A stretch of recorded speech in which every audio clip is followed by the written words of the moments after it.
Hello and welcome. This is Grant Hughes of Grant Hughes Investigates on YouTube. This channel evaluates all aspects of true crime. As you are aware, videos and live streams in this genre often discuss elements of crime that may be disturbing to some viewers. If necessary, take the precautions needed to avoid these feelings. Factual information related to cases is the key to fostering rational true crime discussions. Fortunately, you will find that here. Please hit the like button only once, share the video, and subscribe if you like my content. Thank you very much for watching.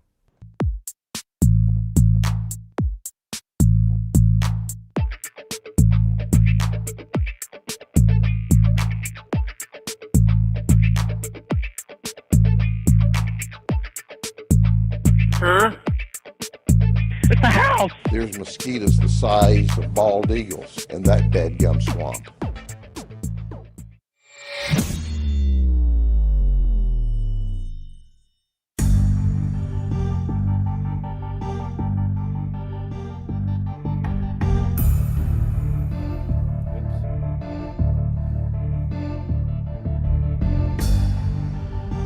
There we go.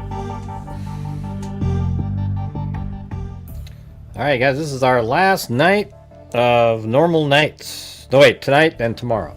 Sorry, I forgot. Tonight and tomorrow are normal nights. And then we have our, what day is it? So Friday will be the last, so Saturday is donation night, yeah. Okay. Small, we always have the smallest turnout of the month on that night. Why? You tell me. Well, how's everybody doing out there? How are the winter storms going?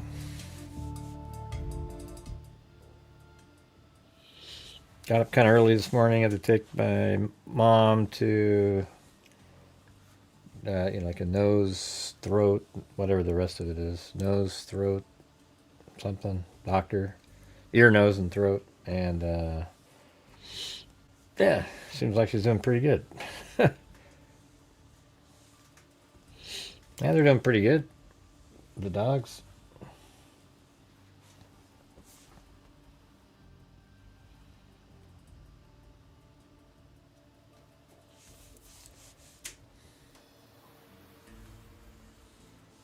Oh, your town is closed. Hey, thanks so much there, Violet. You're turning violet, Violet. From Willy Wonka and the Chocolate Factory. Ah, you can't get out of your driveway, jeez. Looks like Jennifer Epic got a channel member gifted.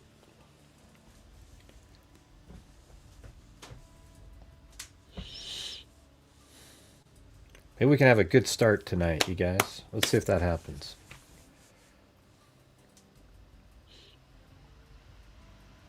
Alright, so you guys remember the case of Thomas Medlin that we've been covering. This kid right here says wearing black pants with white sport stripes, etc. You know, last seen on January 9th at 5 p.m. entering a train at Jamaica train station headed to Grand Central Terminal. So that was, so here he went to school here at Stony Brook School. And then he darted over to here. Apparently he was running here to get onto a train here. And then took the train. He lives right here. Okay, and then he took the train all the way to I think Brooklyn is where it was. But way down in here, and he was seen there. He was seen there, and then there's another like traced over here-ish, they said, in those original. I bet we actually went to Grand Central Station right there, and from there, he made his way back this direction, which is interesting because, you know, you probably would have came in like that, and then you came all the way back. Why not just get off at a different station or something? I don't know. I'm not sure exactly what route the train takes that takes him in there. Thank you, Sweet Lorraine. Yeah, the like button's working. You just don't want to hit it. Alright, so yeah, I just saw it. We went up to 21 right now. So hit that like button, you guys, right out of the gate, right when you show up. It makes the stream have a better shot, at least getting maybe people notified. Who the hell knows? Hey, hey, April, just let me go over the story, okay? I don't want you to jump in with your, this and that and the heartbreaking and, because then it's giving away. I just want to go through the, man, I wish I could just go on at like, 10 a.m. or something and then just be like, see, nobody knew. And then you could go over it. But I just need you to let me go through it. All right? Thanks. I don't know if the article that I have has the interview, so if you have that, then you can email it to me. That would be great. Yeah, we know, Bonnie. We know, Bonnie. Can I just get through the freaking article? Please. Thank you. So, you remember they were talking about how there is the Roblox, right? So they must have had something early on that was that concerning that law enforcement believed he went there regarding roadblocks. All right. Then let's see. This is the. I mean, it's just so amazing how people can't wait to just let me get through the story. They just want to let everybody know that they knew before everybody else. So it's right here. We got the chilling new details revealed in case of missing Long Island teen. And it's not really chilling, It says missing Long Island teen Thomas Medlin was caught on surveillance video walking on the Manhattan Bridge. Well, but that is what that is. Moments before the cameras recorded an ominous splash. Let's see. Moments before the cameras recorded an ominous splash in the East River.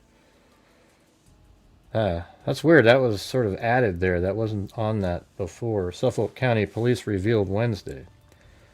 So missing Long Island Thomas Medlin was caught on surveillance video walking on the Manhattan Bridge moments before the camera recorded an ominous splash. I mean, how come nobody saw it, though? I mean, that bridge probably has 1 million people walking on it. Anyway, it says, cops stopped short of saying that 15-year-old boy from St. James who vanished after leaving school on January 9th somehow plunged into the icy waters, but noted that the footage does not show the teen leaving the bridge. Hey, thanks, KMTX. It's okay, April. Just do what you do. It's fine. People do this stuff all the time. It's no big deal. It doesn't do it. Now you're trying to turn it around, So it's okay. Don't worry about it.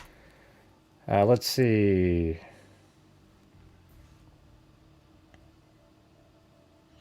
Yeah, I mean, we just started, though. We literally just started, so there would be nothing to... Hey, thanks, KMTS, and... KMTX, and... Charisse Rodriguez. Cops stopped short of saying that the 15-year-old boy from St. James who vanished after leaving school on January 9th somehow plunged into the icy waters, but noted that the footage does not show the teen leaving the bridge. So this has been... It's weird. This feels like this was updated because it didn't read the same. I don't know. It's weird. I know people aren't trying to do that. I just want to, when people come in and they comment, they're just commenting because that's what people do, It's like, oh man, yeah, I saw this and I saw that. But I wish we could just sort of let the show develop a little bit and then we can get into that. We just literally just started reading the damn. I hadn't even read it yet. We hadn't even got to the point. So right here it says, there is no indication of criminal activity, police said in a press release. Detectives have continuously communicated the department's findings to Medlin's family. The department is continuing to work with its law enforcement partners to bring closure. The chilling new details offer the first hints of Medlin's fate since he went missing after leaving Stony Brook School, a ritzy prep school that can cost more than $70,000 per student. That's so stupid. I mean, there's no reason in hell anything should cost that much. It's just garbage. Oh, you went to that school? Yay, we're going to hire you. Well, you're dumb as a box of rocks. Well, who cares? As long as you went to that school, it's... I would tell you this. I would say 90% of the people that go to Harvard are idiots. They just... a lot of them are like their parents went there, they donate, so then, oh, well, okay, send your kid over there, and they don't know any more than any other kid. Okay? They're not, like, inherently geniuses all of a sudden. It's crazy.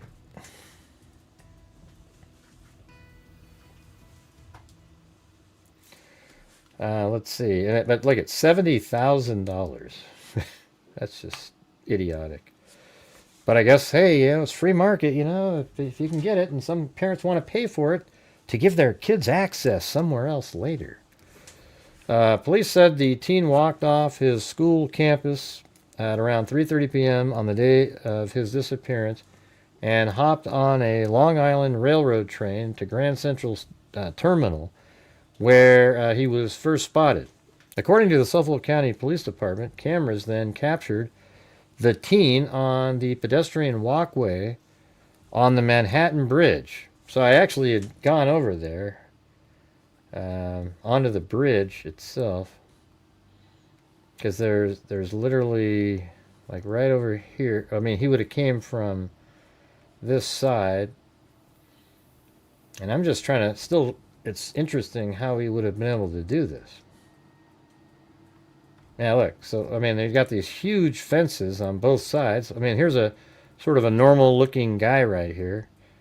He looks like, you'd have to climb up there and then somehow jump, or... It's not impossible to do. It just seems kind of weird. and there's a lot of people that walk on here. So wouldn't there have been somebody, when this happened, that would have seen him, especially given, the time of day that he was over there?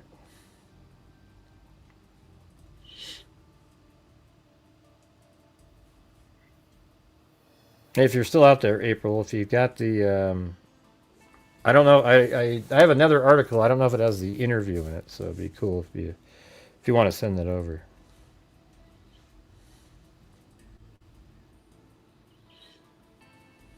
I mean, yeah, it was 7:06. It's dark out, so I guess that would make a difference. It's dark outside, but 7:06, man, there's probably tons of people just because it's New York. There's so many people.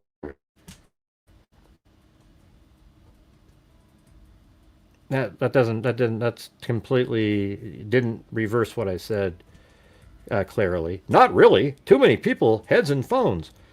Right, but I said there's a lot of people on the bridge. I didn't say anything about their heads and phones. All right, so a nearby surveillance camera captured a splash in the water just a minute later. So let's see. So cameras then captured the teen on the pedestrian. This is pretty important information right here.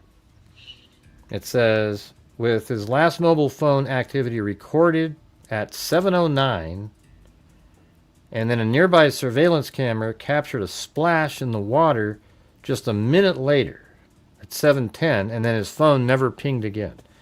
That's a little bit like Kylie Rodney, right? Her car goes off and it pinged and goes into the water.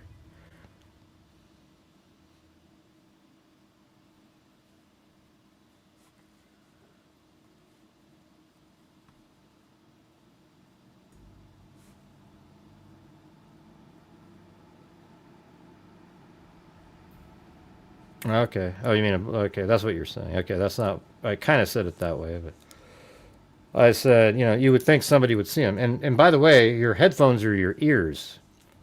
You know, so you've got headphones on. You would see somebody, you would think, jump. Because when you're wearing your headphones, you still look around at stuff, right? If you'd said that they were watching television on glasses or something, I mean, I don't know. I mean, I just don't get it. It seems like you can't hear them hit the water from that high. I'm on about phones. I don't know what the hell you're talking about. People have headphones, earbuds on when they're walking. They don't just sit there and hold their phone up to their head like you're just trying to find another answer to give. Okay.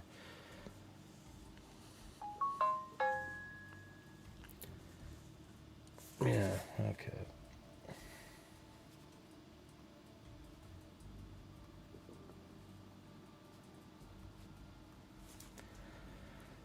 All right. Where are we at here now?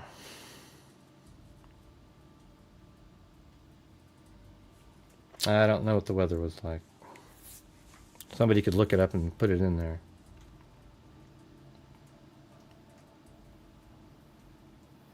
Investigators initially believe Medlin ventured into the city to meet someone he met through the online gaming platform Roblox.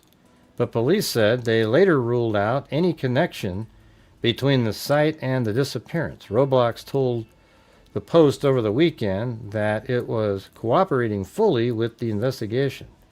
We are deeply troubled by this incident and are working with law enforcement to support their investigation. That's what they said. A company spokesperson said in the statement. That's what they said before.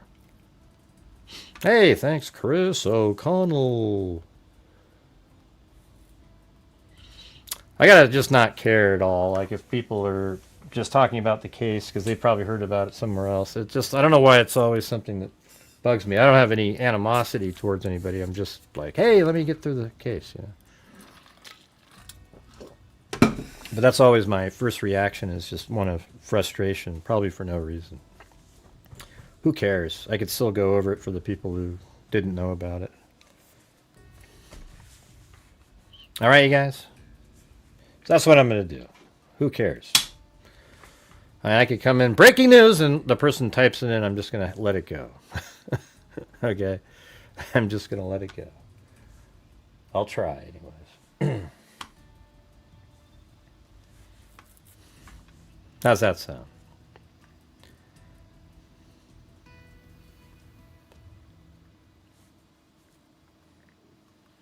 And then there was this one today. I don't have the interview that Alex was talking about. I don't think, unless it's in one of these. But furious family slams cops and rejects new Roblox claim 2 weeks after missing son. I think they're both could be true, right? Maybe the Roblox was what sort of lured him there, and then something went haywire. Maybe this person even kind of is part of why he jumped off the bridge, you know, or if he did that, you know, that's, I think the odds of him not jumping off are pretty low. However, he could have done something where, I mean, let's see, is that even possible? I mean, the cars are way up there. There's no way to climb up and then get in the car, but throw something off to make it look like, you know, that'd be kind of convoluted. Hey, throw some bricks off in a big bag. And then you go up here, and then hopefully a camera caught the splash sound.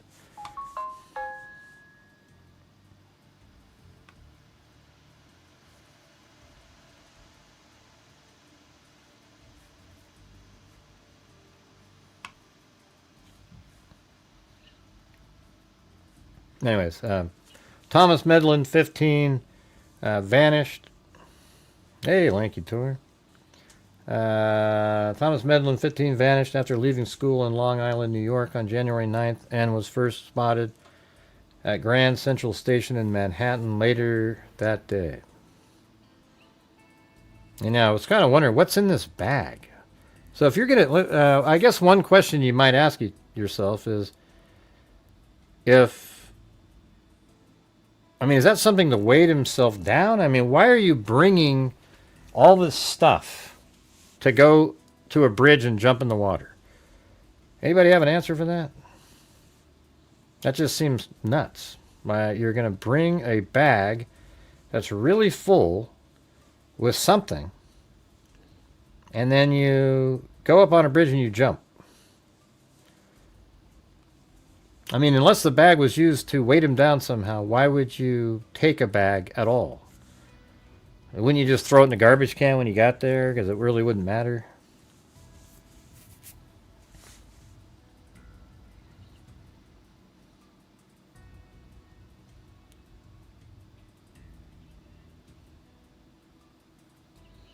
His fretting parents say the teenage Roblox fan may have met someone online who convinced him to travel to Manhattan and become invisible by wiping his phone.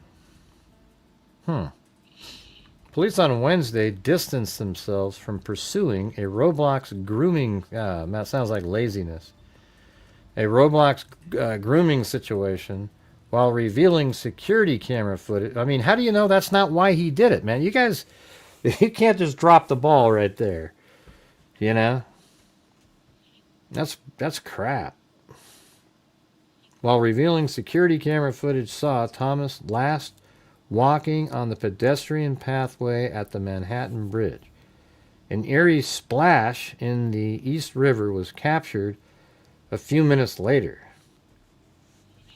I mean, how did they capture that? Isn't that kind of bizarre itself? Do they have cameras down there that literally film the water and you hear that? I don't know. The whole hearing a splash. Look how high this is. And you're going to hear a splash?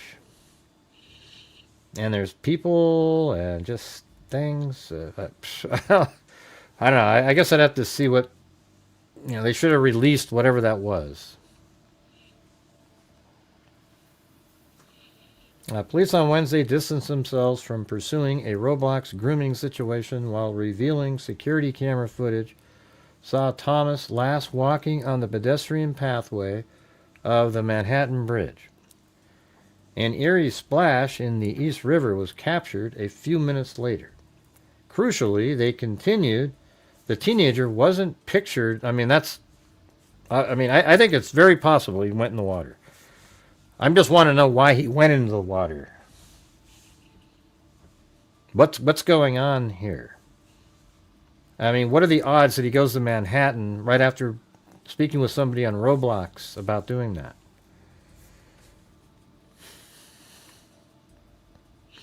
Hey guys, written one of those massive lulls again, so if you're out there and you have the ability to help support the channel, I would appreciate it. Thank you. Let's see.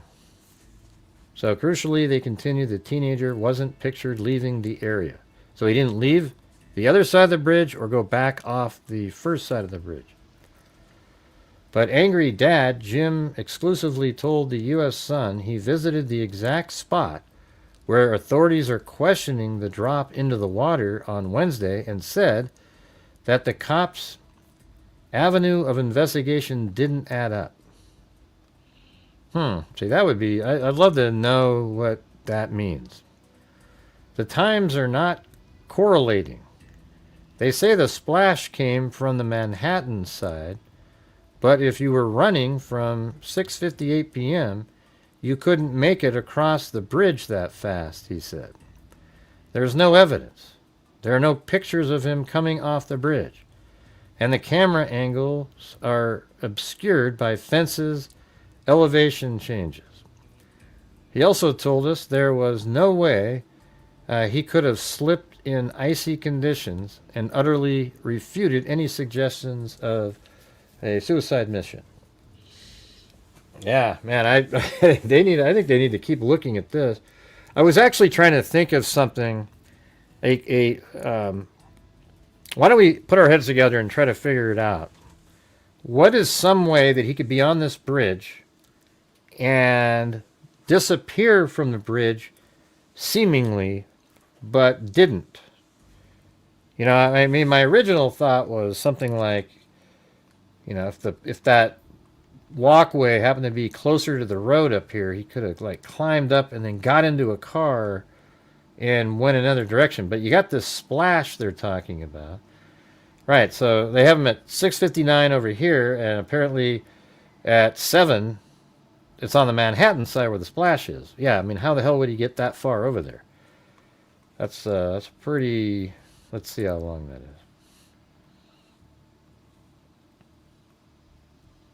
It's like a quarter of a mile, or more than that, a third of a mile from one end to the other. In a minute? He's not doing that. I mean, you could, if you're running fast, you could probably do 3/4 in like 2 minutes. So it kind of depends if the minute was, you know, what was the time again? 7.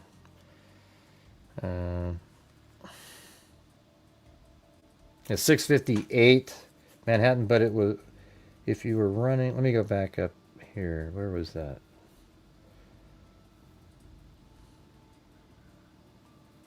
$6:58, you couldn't make it across the bridge that fast. Yeah, so, well, I mean, that's 2 minutes to go a third of a mile. You would have to be running pretty quickly to do that.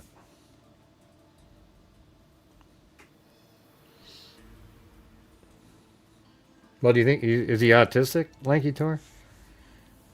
I never saw that in the documents. You guys are just trying to correlate it to that other case, Sebastian Rogers, you know.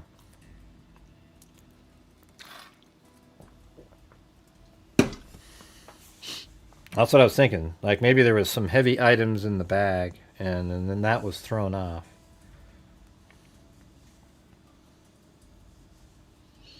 Yeah, I went across the Brooklyn Bridge when I was there. I didn't go across. I don't know if that's what this bridge is. That's the Manhattan Bridge. This must be, I think that's the Brooklyn. Yeah. So I walked across this one with the prosecutor. We just walked across.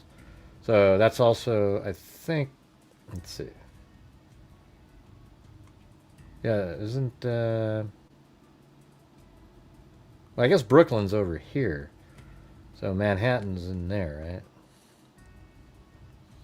Yeah, so we walked across the Brooklyn Bridge going this way. And there's all these apartments. Yeah, I remember looking at that. Yeah, look at that. Look, this stuff here looks like the apocalypse when you're looking at it. It just looks, you know, like just dilapidated. Let's see. See that? Doesn't that just not look good? It looks like something just really sterile, almost like a prison that has people living in it. It just doesn't look good.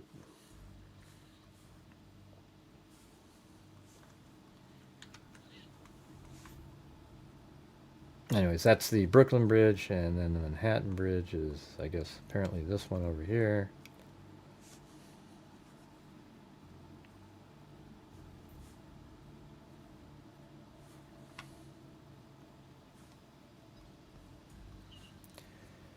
All right, so the father's saying the times are not correlating. They say the splash came from the Manhattan side, but okay, the Manhattan side.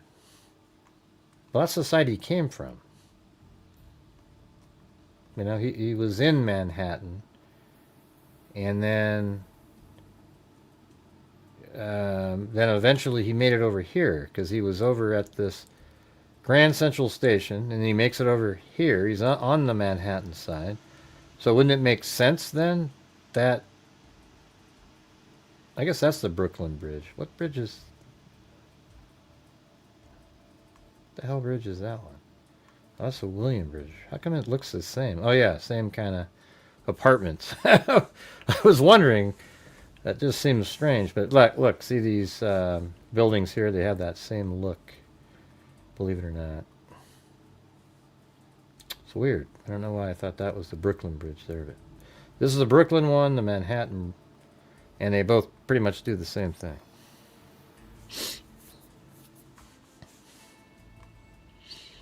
But I don't really understand the confusion then. If he's coming over on this side, and then there's a splash on that side, why would it matter?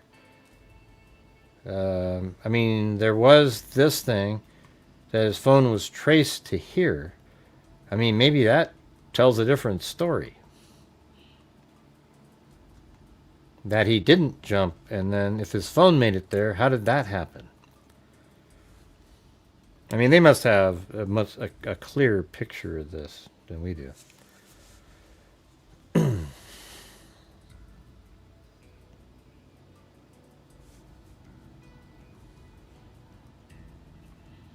Okay, I don't have that interview. I don't think it's in this one. So, if you happen to be still watching Alex out there, if you know where it is, that'd be great.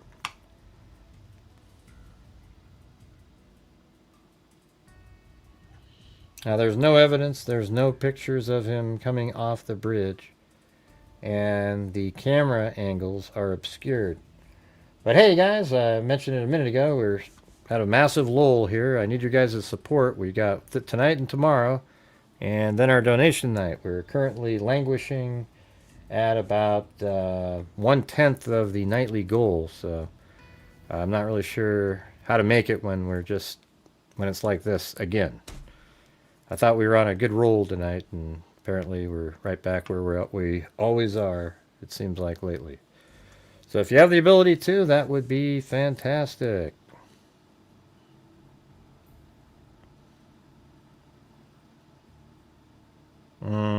I don't know, sure is. Maybe. I mean, it's like, what are the odds you sneak away from your house, and then you end up dying taking a random photograph? I know you're trying to find something. I mean, it's no worse than anybody else's, or no better than anybody else's guess, I guess. It's just...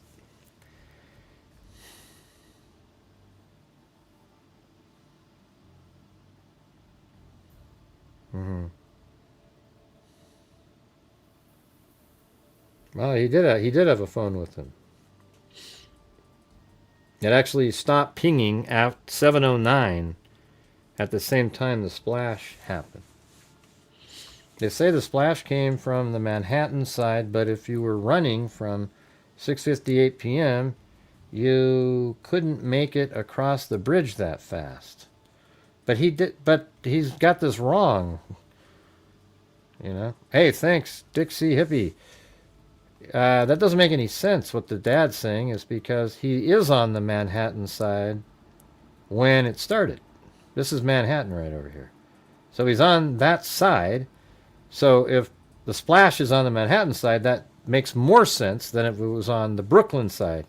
It could just be that's the error that he's making, is that the splash came on the Brooklyn side and he's not saying it right in the article. Thank you, Dixie Hippie. All right.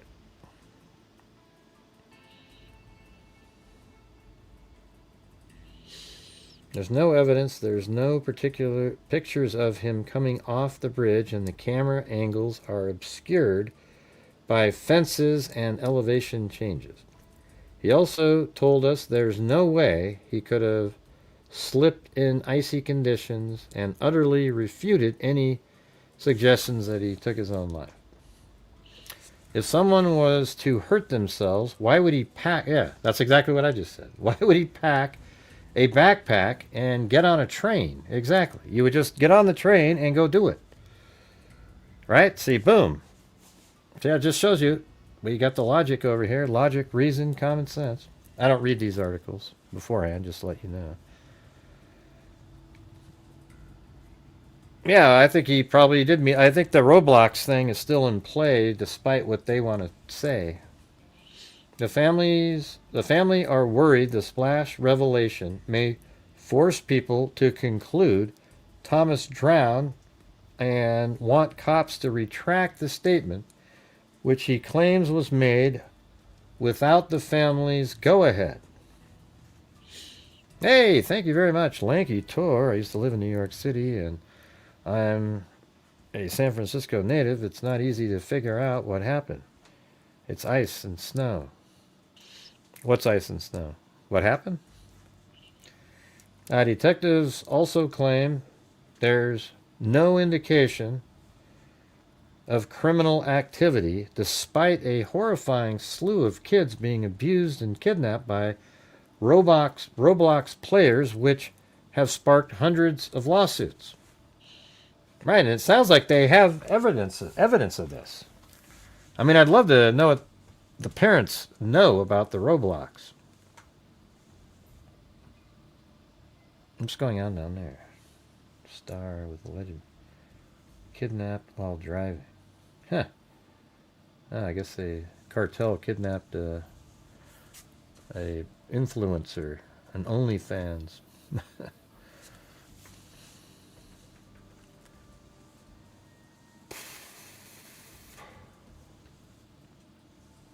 Well, Alex is probably mad because I was like, hey, don't tell her, you know.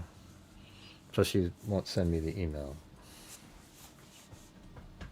Oh, well. Thanksgiving dinner. Yeah, Under Fire Roblox said last weekend they were working with law enforcement only for Suffolk County cops to distance themselves from any connection between the game and this case. Under the issue of subpoenas and search warrants and examination so far of multiple social media online gaming profiles and forensic examination of electronic devices associated with Medlin was conducted, the police said in a statement. So they're saying under the issue of subpoenas and search warrants and examination so far of multiple social media online gaming profiles and forensic examination of electronic devices associated with Medlin was conducted, the police said in a statement. Roblox insists they are doing everything possible to help find Thomas, claiming a thorough review of his activity found no evidence of a predator luring him away. Well, that's sort of interesting. If they literally looked deep into it and they actually found nothing. I wonder, but what was it that originally? It seemed kind of specific that somebody told him to go to Brooklyn or go to Manhattan and wipe your phone to become invisible. How did that? If that's a real thing, then how do you know that isn't meaningful? Despite you doing all this other stuff. I don't know. What do you guys think about that? Isn't that interesting that they have that one piece of information? But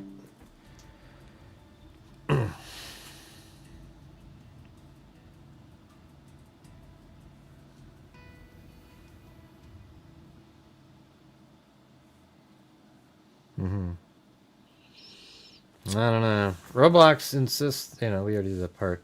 The gaming giant, a spokesperson told the U.S. Sun, we share everyone's hope for Thomas Medlin's safe return, and our thoughts are with him and his family. The gaming giant, which shares, they have their own stock, believe it or not, which shares reports of suspected exploitation with the National Center for Missing and Exploited Children, one of the places we've given over $30,000 to, and only made possible when you guys are helping support the channel. Yeah. I mean, I guess, I don't know if we could try, I don't know. I was going to maybe say, if we get to $400, I'll donate $500 to the National Center for Missing and Exploited Children. Right in here, if we get to 400. We're currently at 86. That doesn't look too good.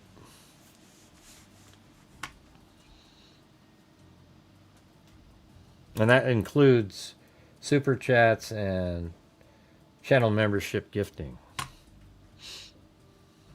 Anybody interested?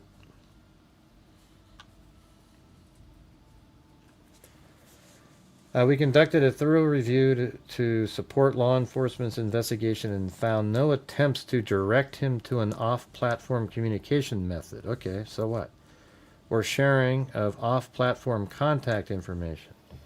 But I know, but what if you told him to meet you somewhere? That's different, including username, phone numbers, or other communication methods they added.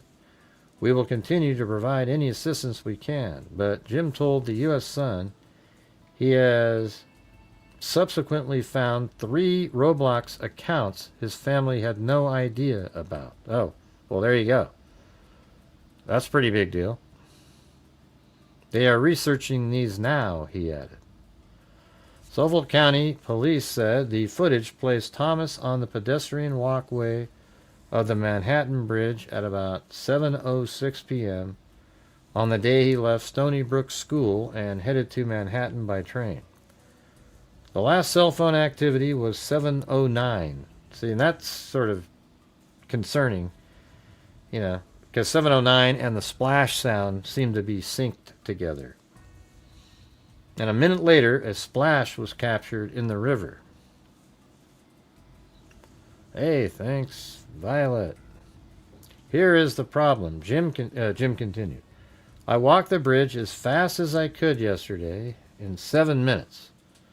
I hadn't even reached the water yet. I was still over land. I see. So he's talking about, so when you look at this bridge here, I think you can start walking over here. I don't believe that there is any stairs at any point that you can, maybe in there, I guess. I don't know. I mean, do you think there's a way to get up to the walking place by coming up a little bit further down? Let's see.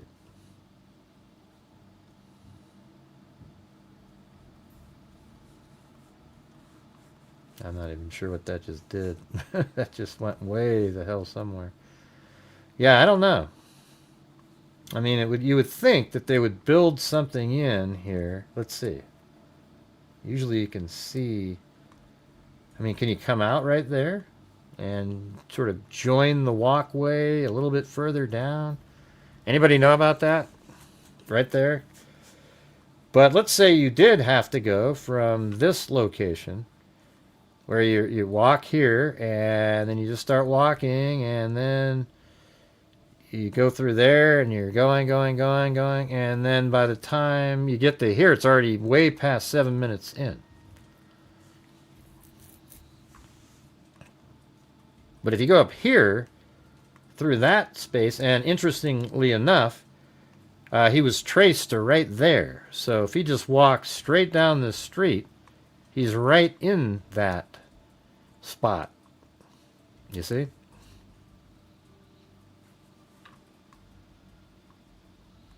Here, let me look from here. Okay, let's go through there. We'll be able to figure this out. And the answer is no, you cannot do that. So, all right, there you go. So there's no way to get up there in that tunnel. So that's a negative. It's an NI, negative impact. I just watched Independence Day. Yeah. So yeah, that's definitely you can't do that. And so the only way to get onto the walkway as a pedestrian is from right over here or right over there. And so that means that, what the father's saying, what are police saying, though, when they say he was on the bridge? Or maybe they were seeing him over here, not way at the beginning of it. Kind of ambiguous.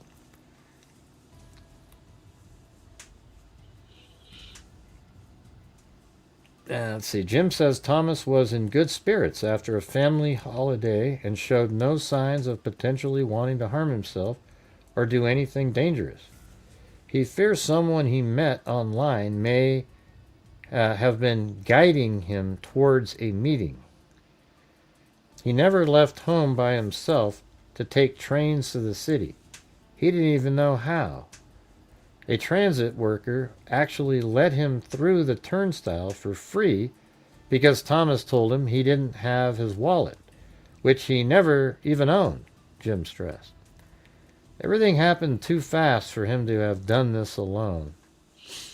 And I think this is one of those times I'm agreeing.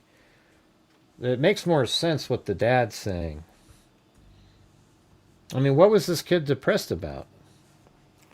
Let's see. I'm going to go all the way over to pack a bag, go all the way over to a bridge, and then jump. Where? Okay, and so if he had a bag, where are those items? I mean, you'd hit the water, and then this stuff would float downstream somewhere, and I don't know. It just doesn't make sense. I guess it can go out to the ocean over here, but...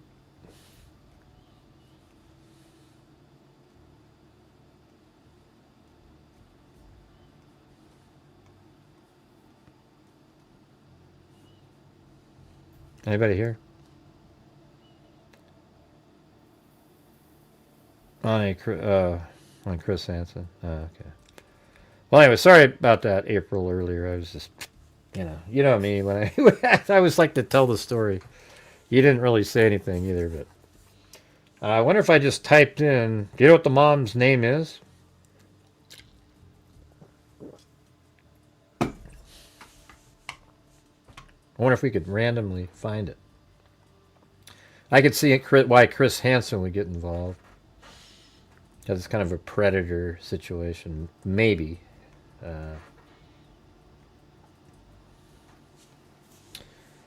Let's see. Everything happened too fast for him to have done it alone. Thomas is described as white, about 4 foot 11 inches tall. And isn't it weird that they haven't found him yet either? Like, if he did fall in, he should have floated to the surface by now. But I guess if he stayed underwater and went out to the ocean, they might find him down the beach if that's really what happened.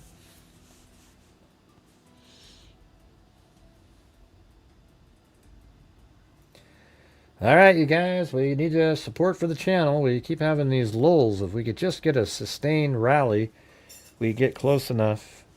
I'd like to get, if we can get to 400, I'll donate 500. And on YouTube, if you bring in 400, your channel only gets 280 of it because they take 30%. Which I guess, what is that? Yeah, I think that's right. And so, I have to bring in 700 and something to get the 500. So I'm going to be, if we get to 400 from you guys, then I'll donate 500 to the National Center for Missing and Exploited Children in honor of Thomas Medlin. So he was not distraught at any point in time, Jim concluded. We just came back from upstate New York. Everything was smiles, and he was in a great mood. Even the morning when he left for school, he was listening to music and bouncing around. It seemed like somebody was telling him how to become invisible because most of his stuff on his electronics was erased. I mean, that's pretty damning there. So now we know that they don't have evidence that somebody told him that. However, right? Now it seems like somebody was telling him how to become invisible. See, now it's like it seems like somebody told him that because he erased all of his electronics. Why would he do that? It's sort of interesting because, remember the Delphi case, everybody? Hopefully you guys do. And by the way, I made a brick today. I had one more brick. I made a community post. Nobody was really responding. Lisa responded, but that's not kind of the angle I was looking for. I made a community. It says, I think it's in memory of the fallen freaks of GHI, and then it has the heart thing like this. What do you think? I think that'll be pretty cool. In memory of the fallen freaks. So this is in memory of anybody who's passed away, or maybe 10 years you pass away, or 20 years you pass away. That's got to do with you, the freaks. So there you go. That's what I put on there.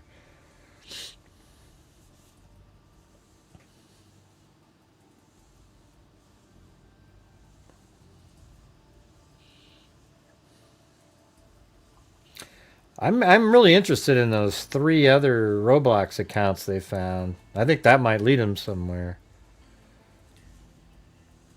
Okay, I can't really play another YouTuber's videos. I don't do that. You know. If you guys know, how about this, April? Can you tell us, just like Trish Pandas or whatever that says up there? Maybe just say what you got out of it in the comments, and then I'll put them on the screen and we can read it. Like what she was saying and anything interesting in there. I guess we could listen to audio, I guess. But.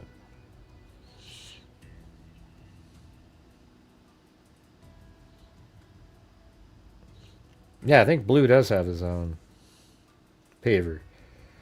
And so does Georgina Stoliker.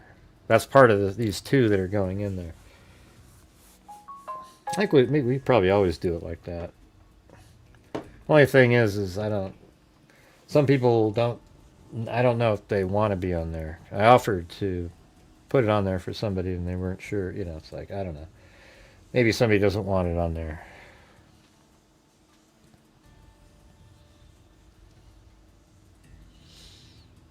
Well, okay, I forgot to say what I was going to say. But remember in the Delphi case, how Libby factory reset her phone about a week before.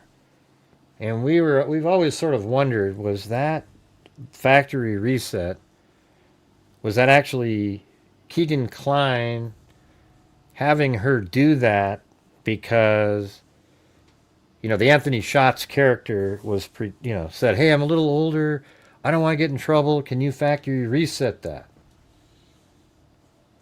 And then all of that communication was gone at that point. And I'm just wondering if it's something similar to something like that.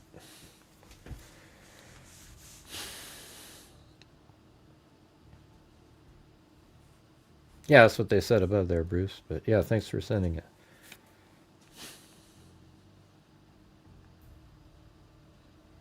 I know, we never know that they pass away. Because people, we just don't know. It kind of sucks.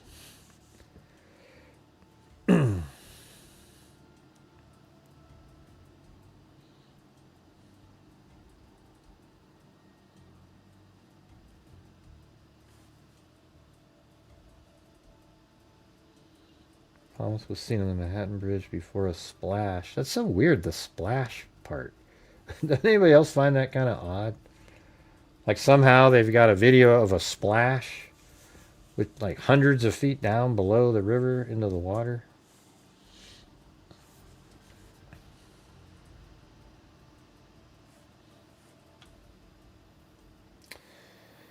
Yeah. Hey, thanks, Jim Lawn. I was about to say, man. We just seem to be stuck. Thank you.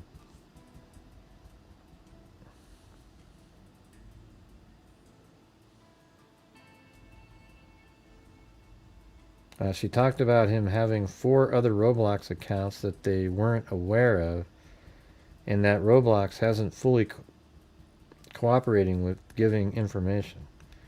Well, they probably don't want to have this is a pretty high-profile case now, so they might be looking for ways that it doesn't implicate them again.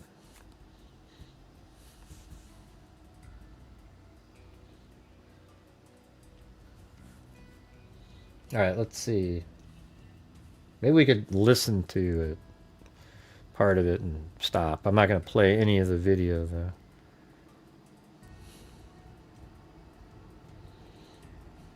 Other than maybe a still frame. But yeah, this is with Chris Hansen. That he was steal information from. What is the latest? What do we know about where Thomas might be and Right, so that's it right there. See that? Okay. where he was last seen? Bring me up to speed here. Based on the latest update this week, Thomas was steal information from Friday, the day he was missing. He was spotted on Cherry Street and Roddick Street. That was the last pin of the phone. And that's in Brooklyn, correct? That's Cherry Street and Roddick Street. What is she saying? That's Cherry and Rugger Street right there. And by the way, why did he walk there? Only to have to go back up here to get onto that bridge. Does that make any sense to anybody? So he's over here at Grand Central Station after where he gets off. And then I don't know if he walked or whatever, but you know, he would have had to walk all the way down here, which is miles. You know, probably took an hour or so. And he comes over here, and then he goes over to there. Why did he go to there? What possible help did this give him? He walked to here, and he goes, "Oh shoot!" And then he walks way back up here, and then walks on to there. I don't know. I think that's pretty weird.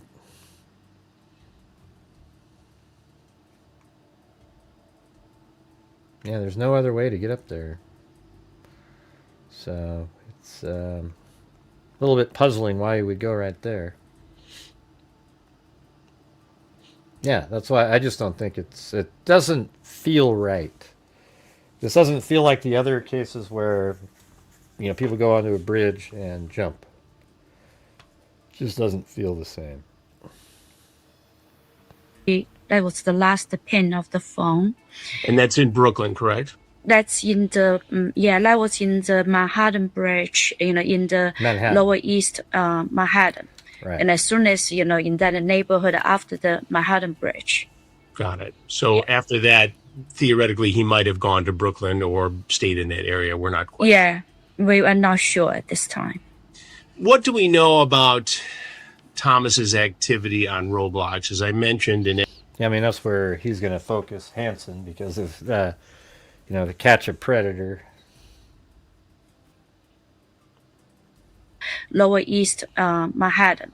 And as soon as because it has become a place where predators can target young people. I got to tell you, like almost every single predator that I've looked up, their phone number and email has a Roblox account.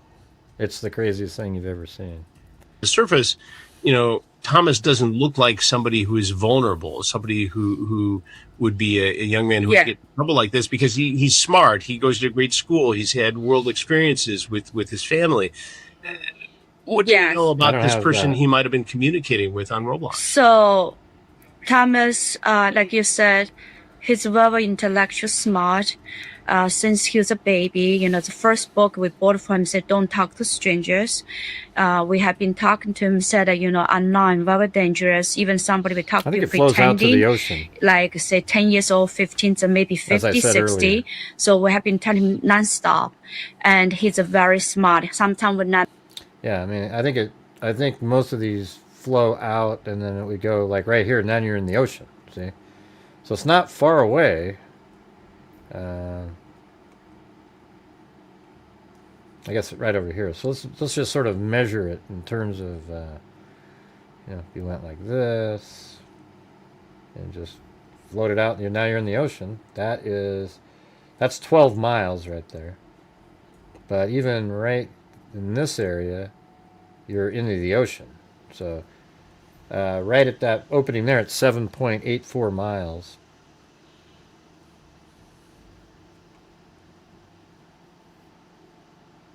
And it would have been a little bit more because it's this bridge there. So let's just say 8 miles or so. Or 8.5. I'm walking with him on the street. He would tell me sometimes, say hi to strangers, say hello. And he would stop me, say, "Mom, you don't have to be that friendly when you don't know somebody. That's my boy. He has been a world traveler, to Europe, Asia, Canada, everywhere. So he's smart enough, but he's a teenager. End of the day, he's not fully matured. He's going to puberty. He's going through stress from school, from all this, he has expectation at him. So that's something maybe I don't know who's out there. Maybe say, oh, I can support you, going through the stage. I'm not sure. But yeah, I mean, he is at that age, 15 is right where your puberty time frame, a lot of kids run away at that age, and they have a lot of confusing thoughts, and, I mean, it could be something where at school he likes somebody, but then they like somebody else, and then he's just like, I don't want to. It doesn't sound like it, though. It sounds like he was a pretty well-adjusted kid and seemed sort of happy. So I don't know what the hell's going on. from what we know, Thomas, he's smart enough. That's why I was shocked when he told people, say, I met somebody through Roblox. I'm going to meet this person.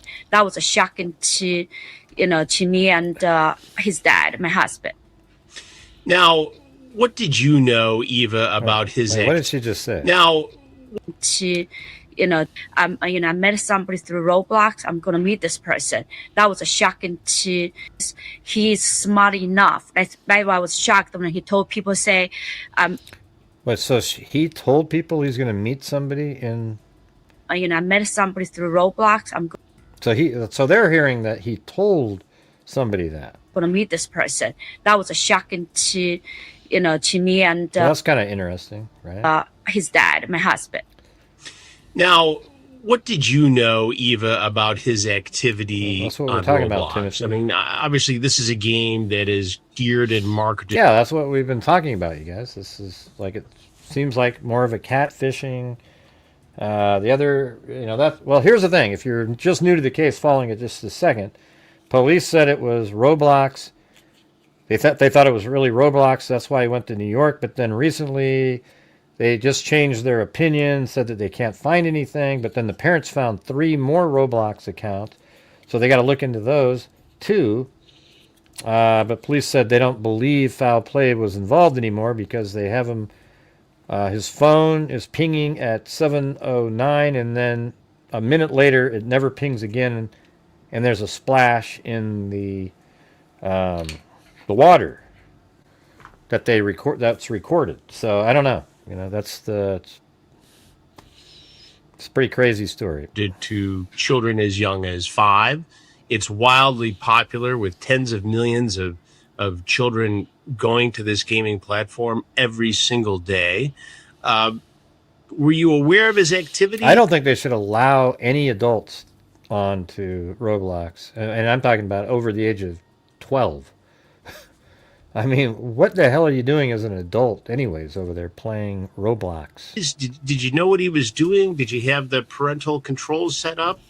So I don't know any activity in Roblox.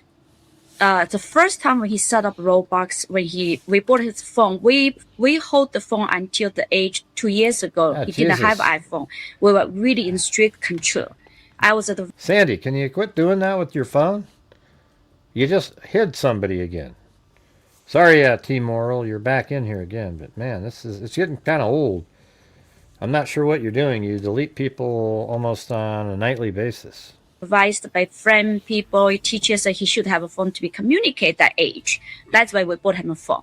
So when we set up his phone, we set up all the control. My friend even helped me. And also when he set up Roblox early on, the email come to me, personal email. Hey, thanks, Robbins. Thank you for the PayPal. Oh, let me rewind this again. What's going on there? All the control. My friend even helped me.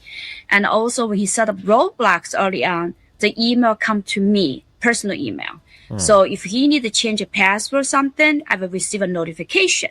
So I was under the impression that was the Roblox. And then sometime once a while, I received the Roblox communication say somebody trying to log into account from Philippines all the time. So, and I said, Thomas, did you try to log into Roblox? Yeah, you got hidden accidentally, T-Moral. It wasn't It's usually a cat or something of that nature, but it happens too many times. Roblox, you're trying to play that game again, because we control the game. We don't want him under social media, whatever, a lot, you know. And he laughed at it. He said, Mom, do you think I would be in Philippines? So I was under the impression everything was going to go until this whole thing happened.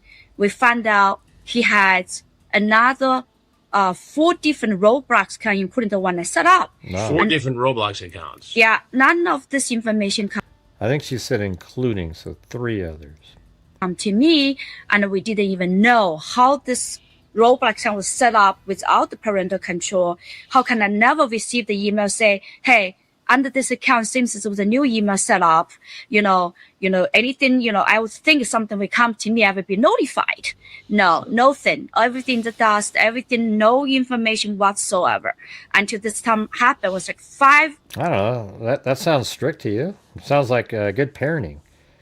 Like if he does something with his account, they send an email to them. It sounds like what you're supposed to be doing. Roblox account, I was shocked. I still think it was a new Roblox account nobody even know about. Like, so that's what I'm aware. Well, kids are tricky, and they don't see the danger in front of them, especially at the age of 15. Yeah. We know young men don't fully mature until they're 25. Mm. Why did you delete the comment? She can make that comment. I don't know why you deleted the Ginger's comment.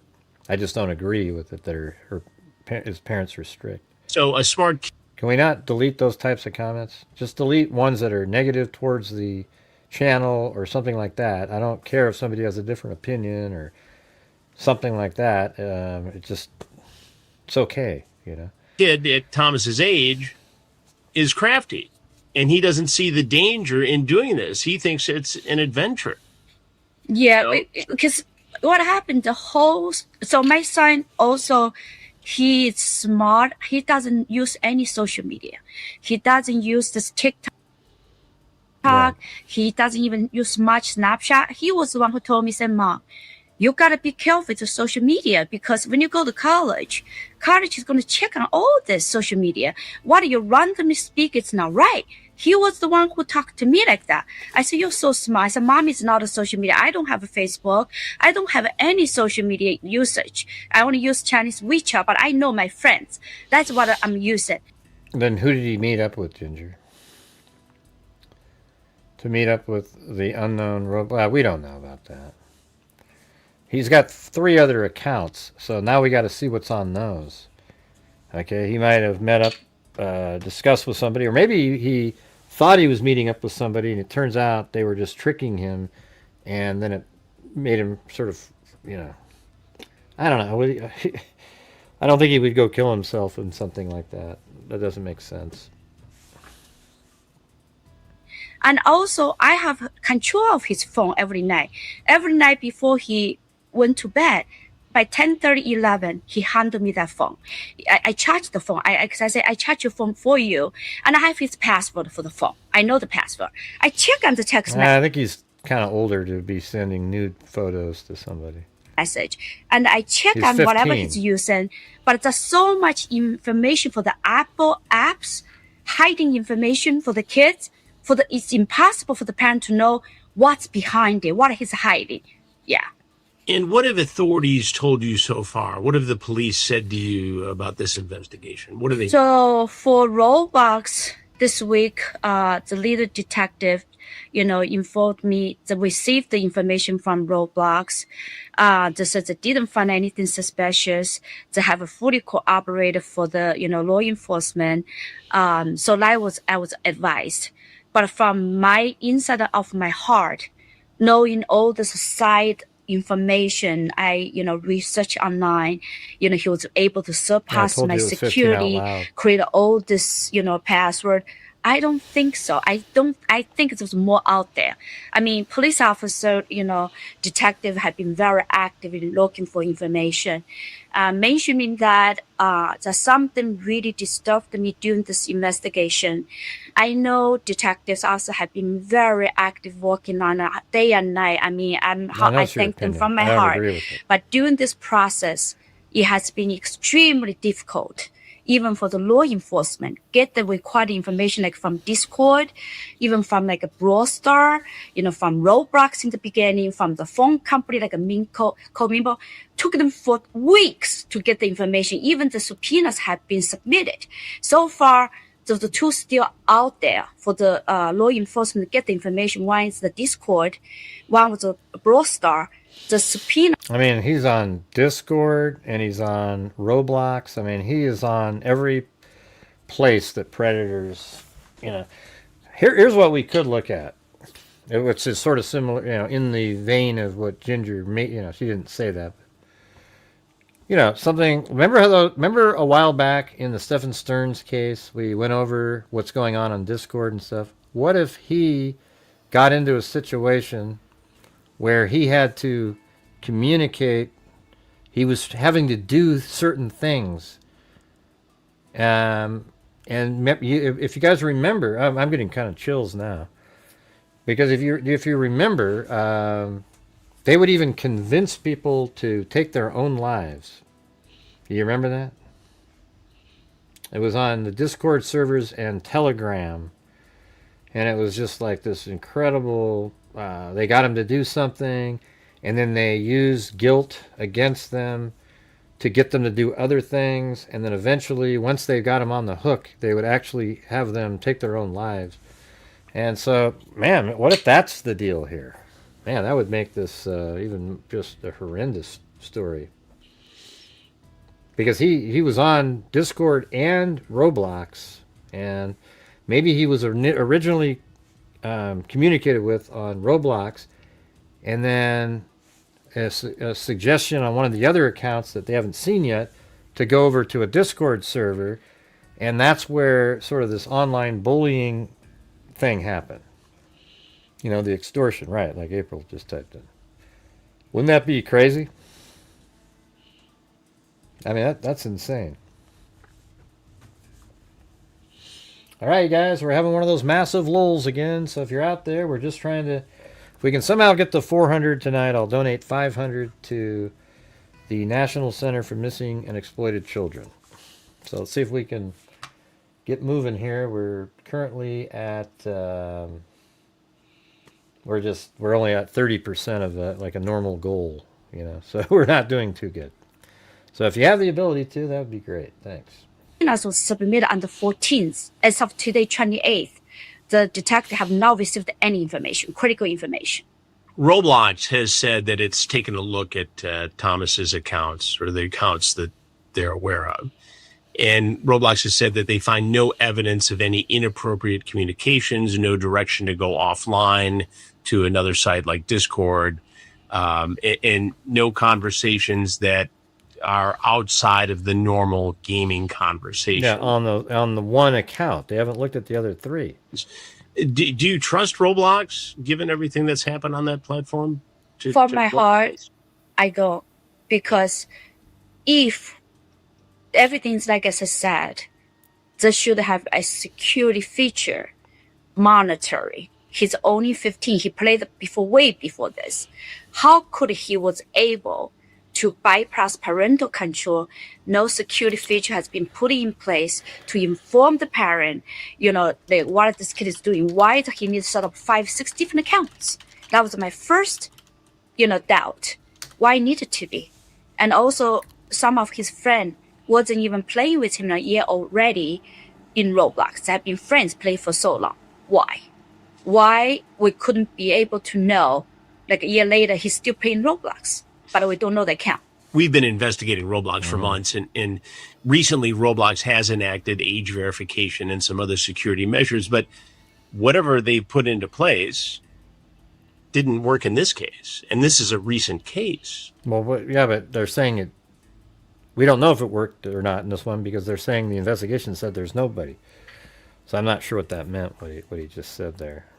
Yeah, I mean, I don't know information for sure, but what I went through, trying to break into his Roblox account with the older officer detective, they even create the account, trying to block into themselves, and it has been very difficult. It's, there was no centralized place under Thomas Medlin, with one of the key stuff as a parent. we know. If it Now, we're just trying to get to 400 for me to donate 500. It seems like fall on deaf ears, though. Nobody seems to be reacting to me say, all right, Thomas Medlin, there's one ID, doesn't matter what he did, what account he set up, if it come to the parent, if we need the information, we'll be able to spot him easily. That wasn't the impression at all. We were not trying to find out another account we will know. Detective will ask me, and another thing we can be provided was like searching the wild goose. That was definitely the impression. Are you satisfied with what Roblox has done so far to help you find Thomas? From my heart, I'm not, because I work in a corporation, so I know there's probably a lot more. From the detective said he spoke to somebody from school, said, I met somebody, through Roblox, a friend, and I want to meet this person. And I believe this person told me met somebody, said he's really. What have Thomas's friends said to you about this? What I was informed from the detective, said he spoke to somebody from school, said, I met somebody, through Roblox, a friend, and I want to meet this person. And I believe this person told Thomas, say, don't go, it's not safe out there. You gotta watch out. That was all after this happened. I wasn't informed before. And he did ask me before the New Year, even after the New Year, he was looking excited to go to Times Square. And I was wondering, I said, who told you about the Times Square? He said, my friend. And we brought him to the city when he was young, for watch all the Broadway show, all the slides. And I said, sure, I will bring you, but he was excited.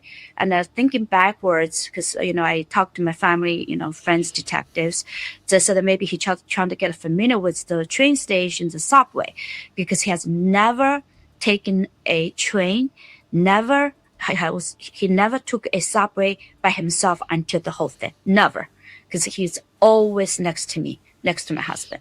Never left as I on the side. So as far as we know, he leaves your town on January 9th, and he takes the train to Grand Central. Okay. And what do we know from there? Based on all the investigation, he took the train to, first of all, arrived in Jamaica.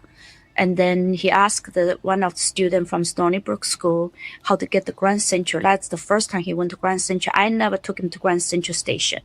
So when he went to the Grand Central, and he was still smart in the camera because he was asking two officers. He was asking the people working the booth how to get to downtown Manhattan. And because I told him, when you ask, if you want to take a train by yourself in the future, you don't ask stranger. You ask, the officers. You ask people working the station. That would be safer. He did that in the Grand Central. So he was taking subway 57 to get to a subway. Finally, he arrived in Brooklyn, High Street, and on the subway. Then he got to the Manhattan Bridge. That was the latest information I was informed. And what was the last conversation, Eva, that you had with Thomas?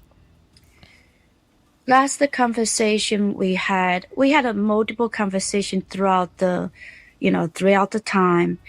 But he was telling me, Mom, starting this week, Friday, I like to study more. I like to set up a new year. I will hang out with friends, you go to pick me up at like 9 p.m., maybe 11 p.m. I will let you know if I need to change the time. He said, I like to stay in the campus more, which I support that social, interaction. My boy, intellectually, he's very philosophical thinker, way about his age. So that's why he doesn't connect a lot with the peers, because he's like one side of his brain is almost like grow up, 20-some years old. He will have a 3-hour full conversation with a grow up, like face to face, So I was really supportive of that. I said, that's good for you, Thomas. Childhood, play with friends, go out dinner. So that was the conversation we had. On the day when he was leaving on Friday, he got up 5:30, which he never did. Recorded. I also woke him up around 7. See, what we're saying is, even if he jumped off the bridge, there's some connection to this extortion situation that goes on often on Discord. And apparently he had a Discord account, and he also had Roblox, so you kind of can marry the two. It kind of makes sense. They haven't found any connection to that yet, but... You know, I want him to have good sleep. And that he got a 5:30, was excited, was happy on his face. You know, like there's something happy.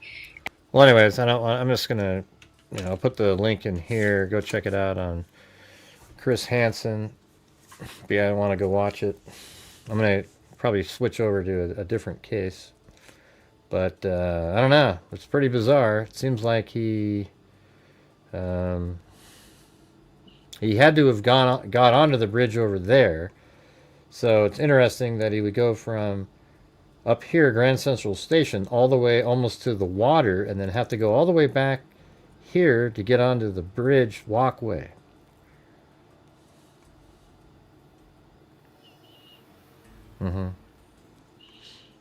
He woke up an hour and a half early that day. Well, why? Yeah, but why?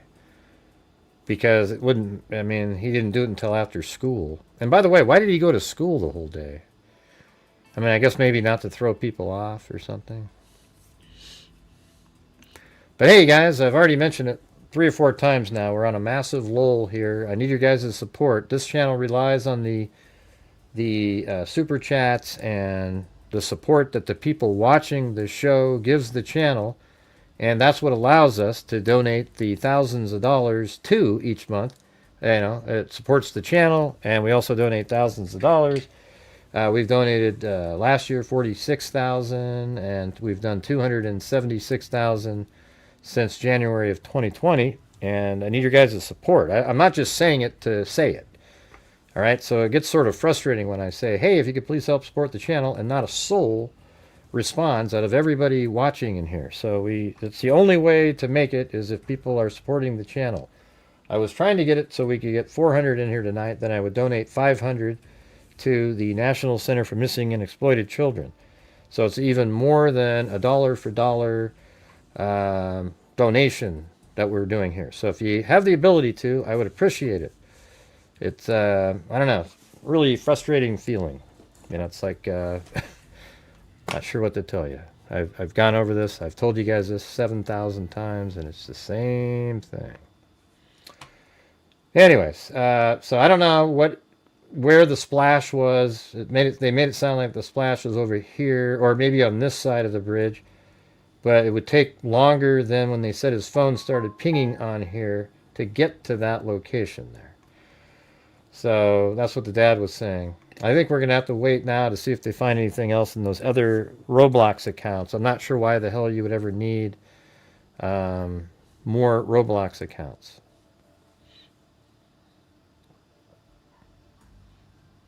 What are you talking about, Jim? They donate all the time. See, Jim, when you make comments like that, you just come across really shitty.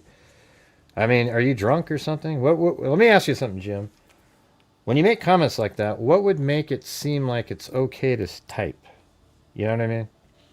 Like, what in your head makes that seem like that's something okay to do? It's just a ridiculous comment, you know? Yes, I'd like people to help support the channel. It's very frustrating for me. It just seems like every day it's a long, drawn-out, difficult process when it didn't used to be that way. And a big reason it's like that is because I've had a lot of trolls. They actually, whenever I get somebody on my channel that supports my channel financially, like I get lucky that there's a few people that donate way more than other people. And what happens is the trolls try to figure out how to contact these people, and then they get them so that they don't want to donate here anymore. And it's happened so many times, it's almost unbelievable. And it's very difficult now, because look at right now. I've asked you guys 10 times, and it hasn't moved, hasn't budged, hasn't done a damn thing for 35 minutes or so. And I don't know what the deal is. Okay? It's just the same thing every single night. If extorted and exploited, I can see how he may have felt shame. Yeah, well, it'd be kind of weird if they were able to convince him to send like any kind of exploitable pictures over. I don't know. What do you mean you're banged up? I don't know what that means.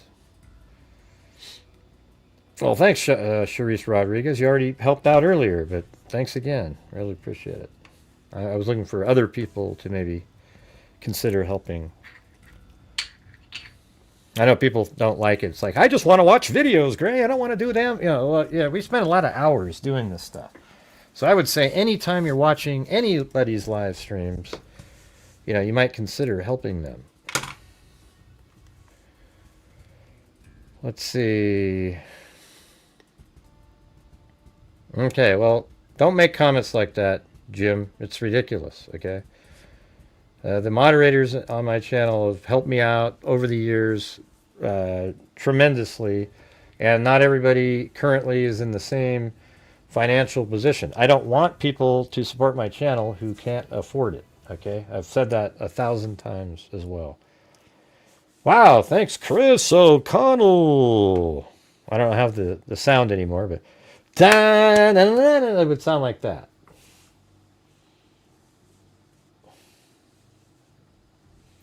Hey, we got to, well, now we're at,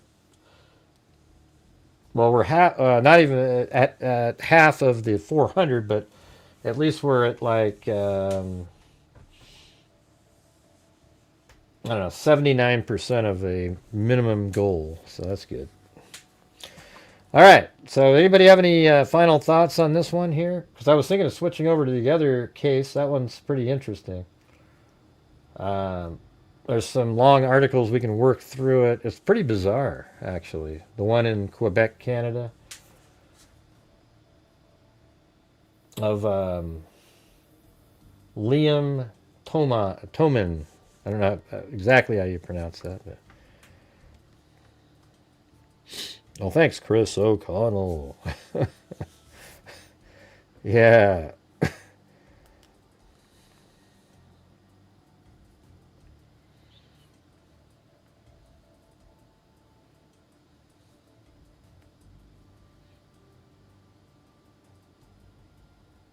Let's say tough to be it's not hard to be your friend. Just don't make those kind of comments, Jim. Jeez. Well, I'm always in here to give you one of these. 1.21 gigawatts. What the hell is a gigawatt? Right? We do that all the time.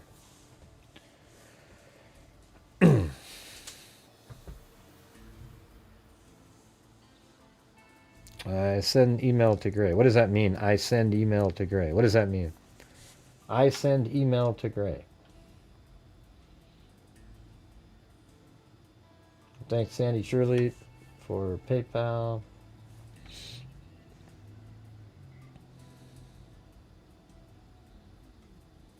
Okay. Yeah.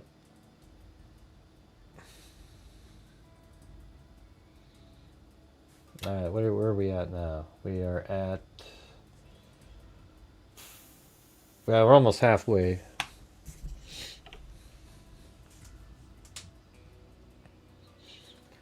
Okay, so let's move over to the missing Liam Gabriel Toman. I don't know if it's like Toman or Toman or however you pronounce it. But it's up in Quebec.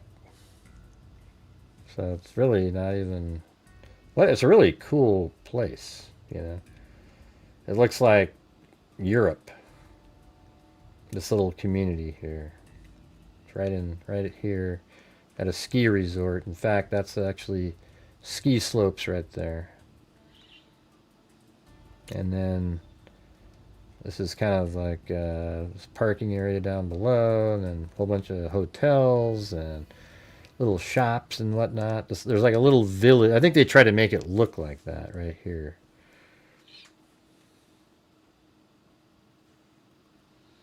So we'll just go back. Let's just go back in time. It's yeah.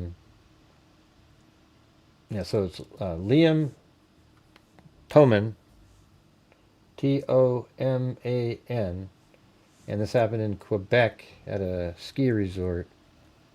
And I think the whole resort actually has a full name. It's like, it's just, it's all French, so it's hard to pronounce any of it, but who cares? Here we go. I'm going to do this part. I mean, the name of it is what I'm saying. Who cares? This is the guy right there. Liam Toman. And this is back, closer to the time he went missing. He's been missing for a year, you guys. And just recently it picked up steam. And it should have picked up steam a hell of a lot longer ago than that. An Ontario family is asking the public for help in finding their 22-year-old son who disappeared while on a ski trip in Mont Tremblant, Quebec, 70 days ago. And this is an article from back then. Oh, look at that. We got Lisa Valenzuela. If you guys do 5 memberships out there, she'll donate $25 worth of coffee, which is the same amount. So if you guys, watching, if you can afford to gift 1 membership, if 5 of you do that, then Lisa Valenzuela will donate $25 to my coffee fund. So there you go. There's the current challenge on the screen.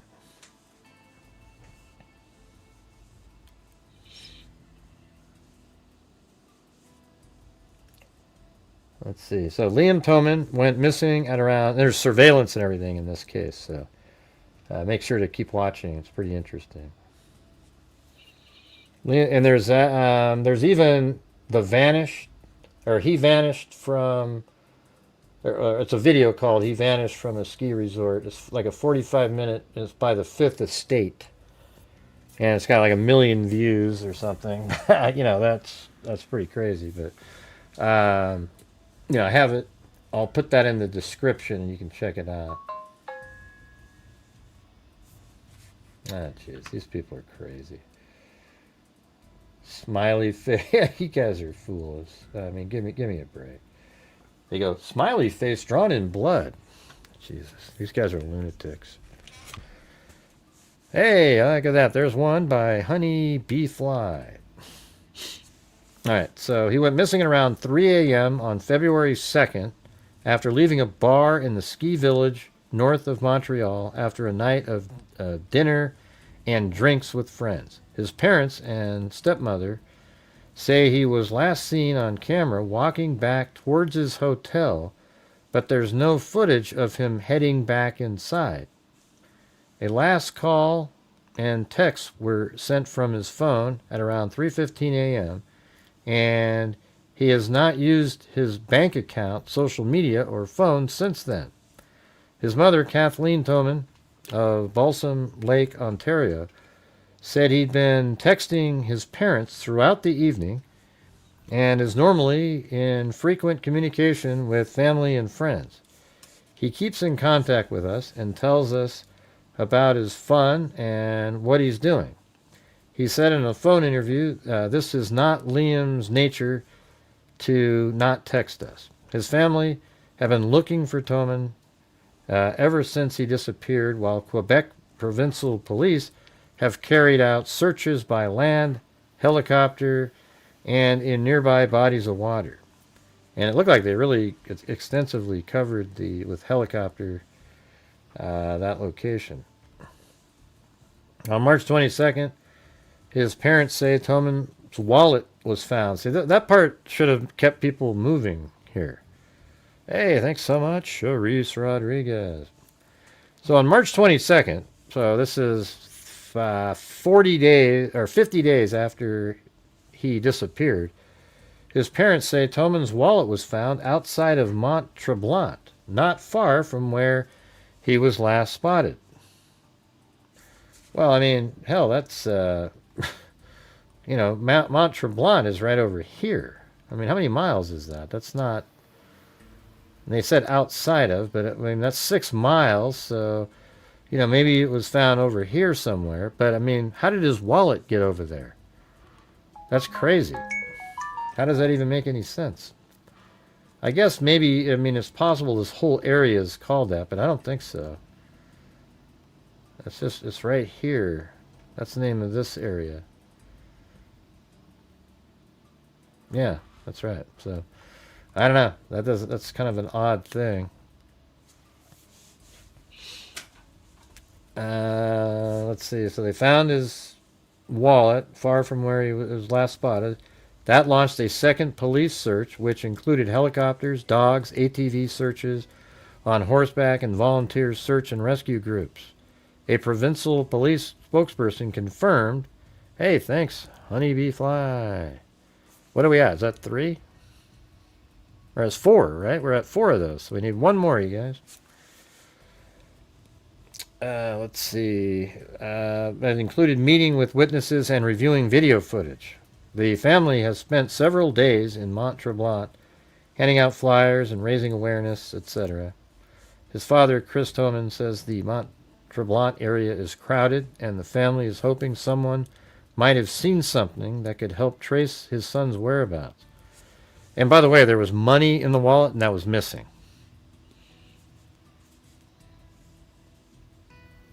He's 5'9", 132 pounds, with light brown hair and blue-gray eyes. The family website says Toman graduated from Niagara College last spring with an electronic technician diploma. He is described as a social person who loves to ski, golf, play video games, learn about his car, and spend time with his friends. All right, so that was kind of like way back then.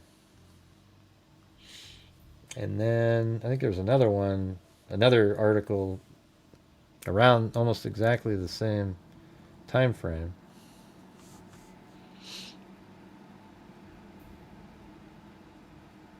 Hey, very cool. Thanks. Thank you. Honey bee fly again. The family of Liam Toman, a 22-year-old Ontario man who disappeared 10 weeks ago during a ski trip with friends to Mont Tremblant. Okay. So now they're saying, I guess what they're saying is this resort is in Mont Tremblant. So when they say just outside of the resort it could just be right over here somewhere. Now that they word it that way. So maybe this is a mountain probably, so there it is right there. Mont Tremblant is actually the name of that mountain. And then there's a town here, and so likely this resort is in that town, so that's probably why it's not where I have it. It's going to be, I bet the cell phone was found just outside of the actual resort area and not far from where he was last seen. So his parents and stepmother say he was last seen on security camera.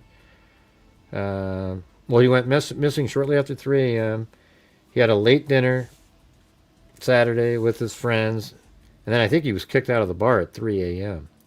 His parents and stepmother say he was last seen on security camera footage walking back to his hotel, sending his last text and call at 3:16 a.m. and speaking with people outside at about 3:20 a.m. And that's all on video. But there's no footage of him entering the hotel, and he has not been seen since, and his phone, bank account, or social media have not been used since then, probably. The family says Toman was considered a runaway. Really? That's ridiculous. His mother, Kathleen Toman of Balsam Lake, Ontario, said he had been texting his parents throughout the evening and is normally in frequent communication with his family and friends.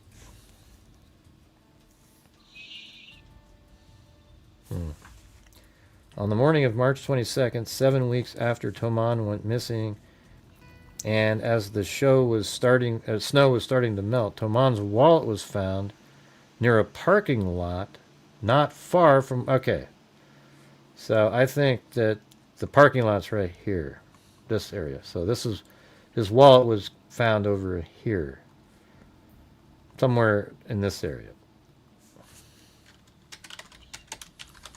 And there's a marsh right here. See this whole area is a marsh right outside of that parking spot, and apparently they're searching there currently. Let's take a look, go down to one of these spots. I guess that's undercover on that day. It's at a wedding or something. How about, let's just go right there. Then we can see.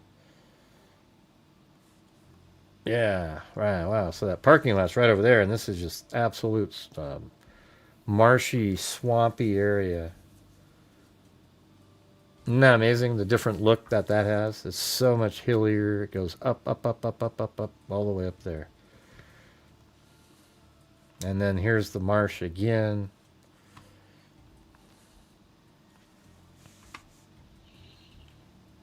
Let's see, and then it says, on the morning of March 22nd, they found that wallet. He was last seen, it was close to where he was last seen and turned into the SQ. A second police and air search in a more focused area was conducted that day. And by the way, he would have gone into that water, and then I mean, it's cold in February, so maybe that has some effect.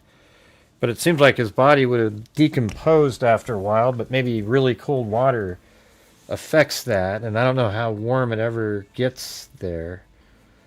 So his body may never have actually decomposed where it would float, and maybe it sunk far enough down. I don't know if it ever really gets incredibly warm in Quebec because it's so high north there. So maybe the water's cold enough where he really never decomposed but drowned and went into that swamp somehow.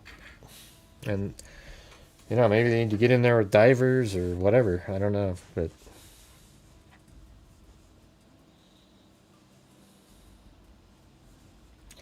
this search included the helicopter, master, canine, horse unit, ATV, and specialized walking. So what do we at here? 110. So I think we need about 155 more to get to the 400, and then I'll donate 500 to the National Center for Missing and Exploited Children. How's that?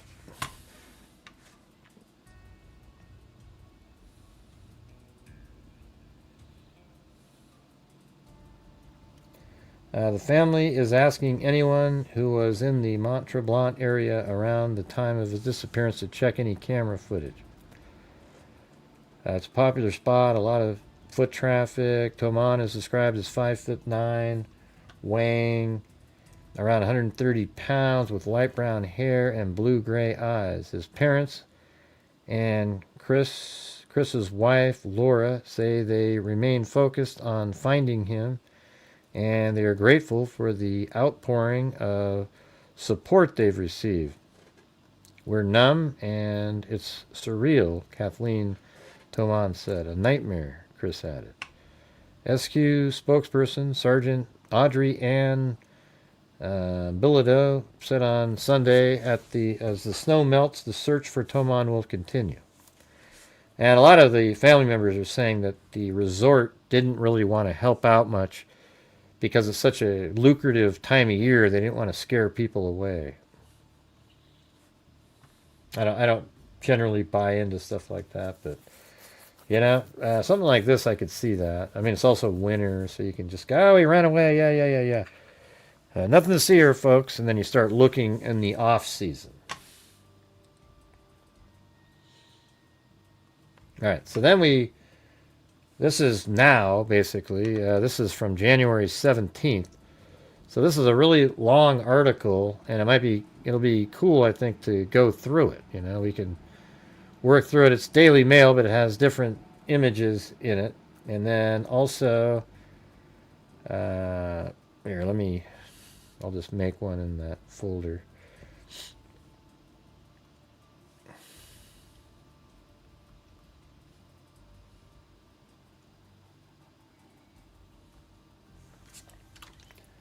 This is Liam Toman. Thanks, Robin.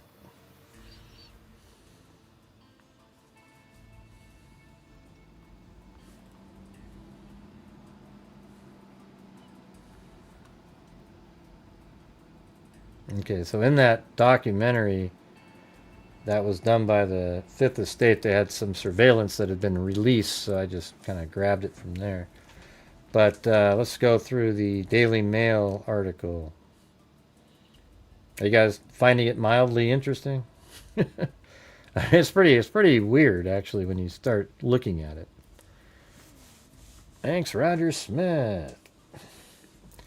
It was 3:19 a.m. nearly 1 year ago when handsome 22-year-old Liam Gabriel Toman was caught on camera calmly walking through a ski village in Quebec, his phone in his hand, heading back towards his hotel after a night out with friends. Minutes later, the electrical engineering graduate from Ontario vanished without a trace, leaving behind only haunting CCTV images and a wallet later found in melting snow. Now, as the anniversary of his disappearance approaches, Liam's parents say the nightmare has never stopped and are convinced their son did not simply wander off and freeze to death, but fell victim to something far darker. We're in trauma, continuous trauma. I mean, yeah, it's a nightmare when you have missing family members, especially like a kid, you know. His mother, Kathleen, told the Daily Mail in an exclusive interview, "We don't cope with it, and you take it hour by hour." Yeah, it's like living for the rest of your life in limbo. It sucks.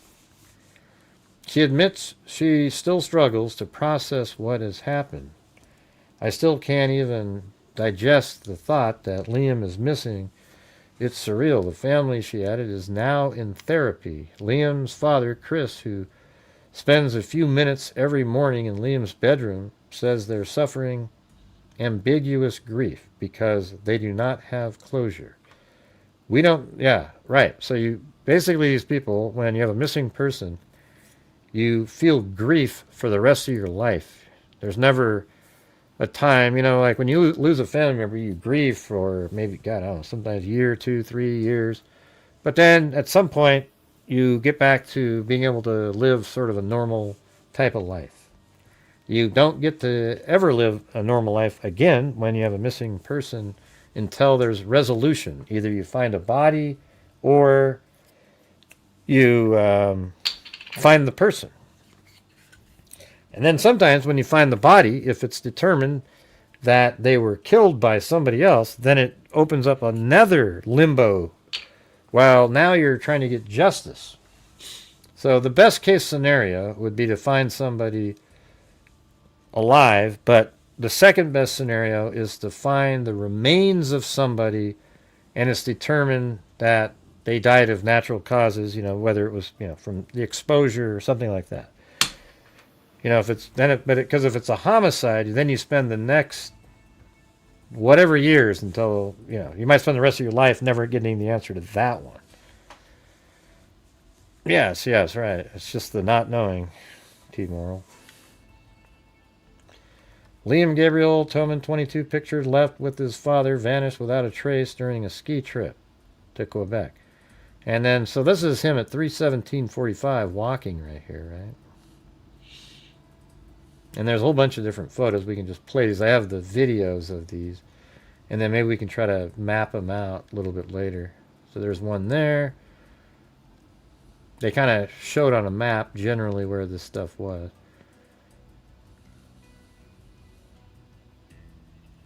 And he's walking up there. That's the bar he was at. It's called Caribou. And apparently, anyway, behind the tour day, let me put that in there. I was trying to figure out where that was in that documentary, and they showed this. Apparently, he walked back here. Let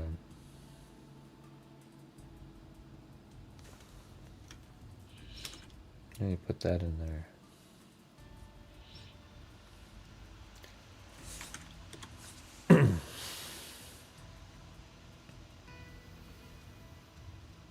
So it's that one? Wait. Why do they say number 2? I wonder if it's right back there. Let me look.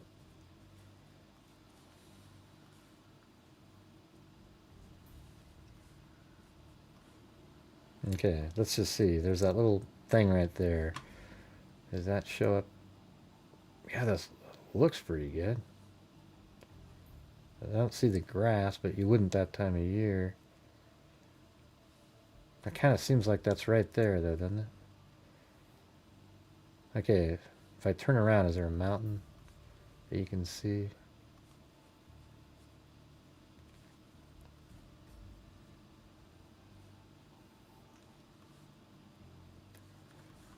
I don't know. It's weird.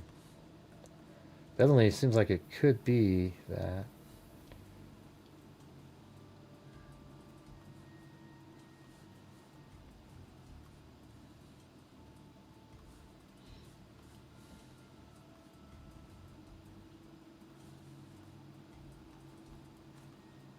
That's against that wall. I mean, couldn't that be what this is right there? That thing? Facing the other way? It kind of looks like that, doesn't it? Oh, yeah, this is the right spot. Because look, see right there, that yellow wall right there? See that? That's right there. And then look, there's red up here, and that's what you see right there. Red going up the side. And then... yeah, so that means there's probably a set of stairs right down there. Okay, so there. Let me put a pin in that little area.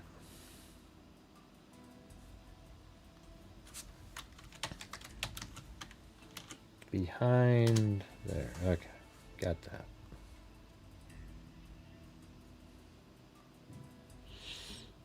All right, guys, we still got another 147 to go here. Yeah, it sucks, user.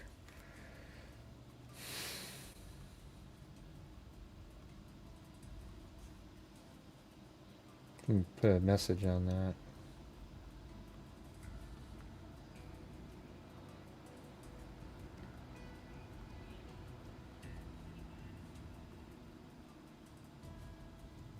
Search dogs. All right, so let's just get back to the down here.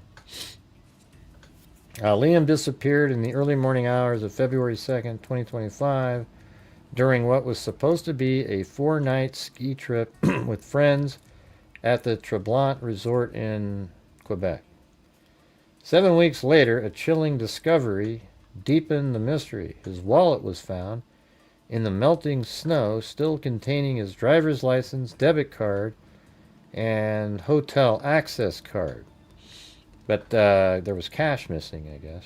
Several intense searches of the resort and surrounding rugged terrain last year failed to locate him. The Toman family is convinced Liam was the victim of a criminal act.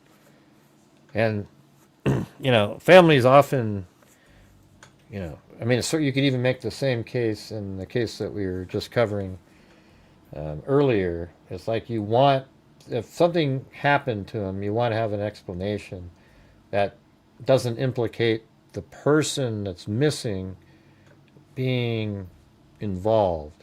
You know, like it's like it was outside of their control. Yeah, he could have, but he might have jumped because of somebody else. Kinematics. We already went through it. Yeah, we already went through the whole thing. You must have missed it because it didn't seem as cut and dry as what you're trying to say. You guys don't need to remove comments like the one up there. But this person with their volume, you might want to keep watching them. They seem like they're little, might be a troll. Yeah. I can just tell by the way they're overly anxious commenting. Hey, thank you, Bruce Holdaway. For you bastard. For you bastard. Yep. Let's see if we can get there. That'd be pretty cool.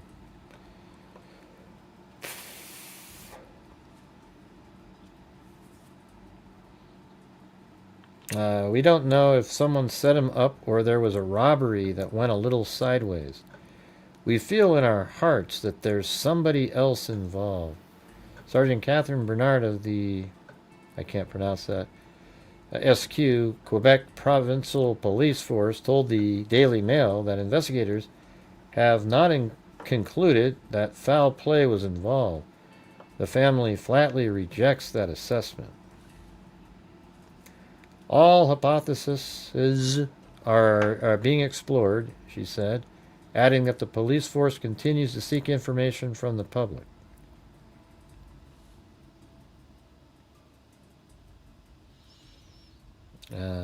Yeah, that's the... I think that walkway is behind that hotel there. The family rejects any suggestion that Liam chose to disappear. I agree with that. I don't think he left intentionally. He might have left intentionally, but he's not intentionally missing. You know what I mean? Like, he's not gone currently on because he wanted to be. You know, like, obviously he was walking, so he's choosing to do that. But let's say he slipped and fell and rolled into the river or something. I mean, that means he didn't intentionally mean to be missing.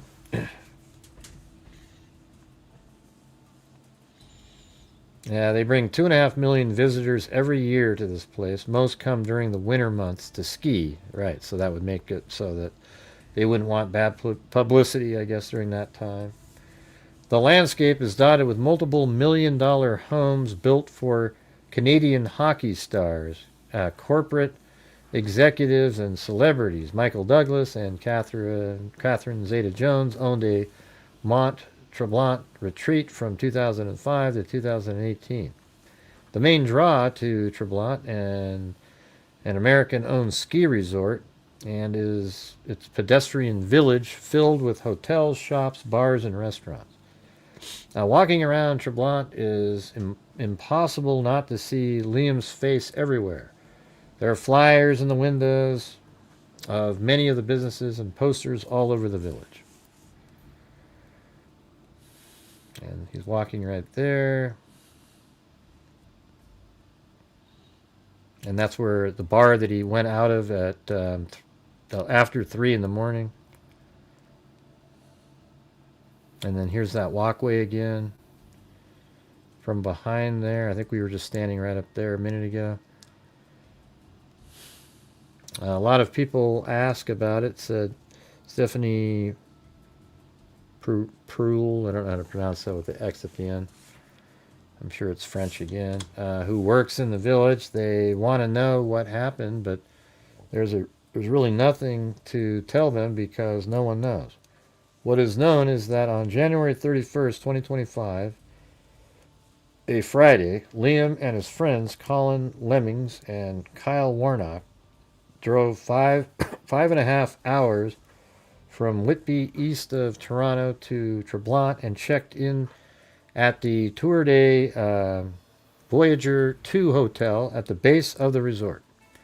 The next day, they went skiing and snapped photos of the views from atop the mountain. Later, Liam and his pals went for pizza and then a few drinks. At around 11:30 p.m., Colin went back to the hotel to sleep while Liam and Kyle kept the party going at Le Petit Caribou, a popular something like a ski spot, like a place to drink.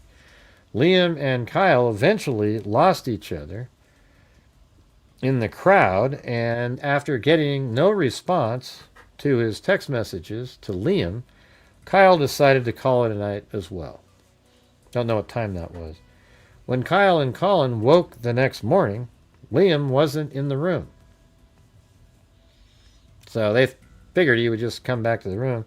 You know what this is reminding me a hell of a lot of? What was the case of... what was his name? God dang it.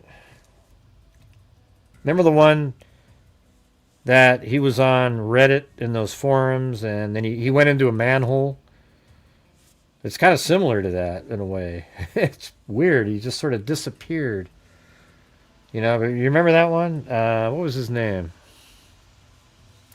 He went into a manhole and they found him in the water pump system. Which I still think that case, there's something else more to that one. That one's crazy. Come on, you guys, type it in. You know which one I'm talking about. Yeah, Corpus Christi. Yeah.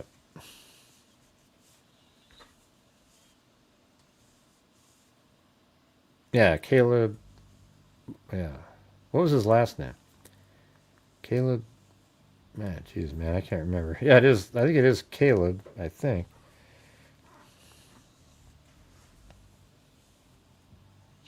Yeah, he was walking a dog. Mm-hmm. Then he went back to the apartment, put the dog in there, and then he left again. And he actually had asked somebody to meet him over for sexual, whatever you want to call it, somewhere at like a park. And then he just disappeared. What was his last name? Caleb something or other. Jeez, hold on.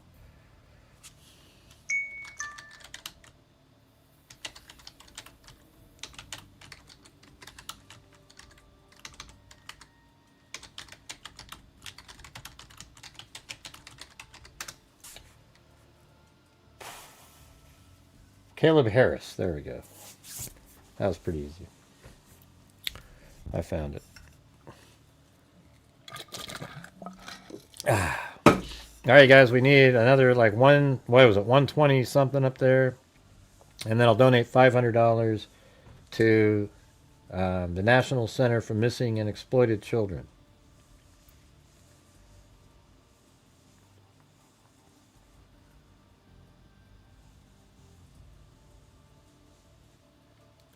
Who are you talking to, user? We don't let people like that in here. If you're gonna complain if somebody says something or uses, that's ridiculous. Okay. And what would make you think that's okay to tell a group of people you don't even know? I've never seen you before in my life.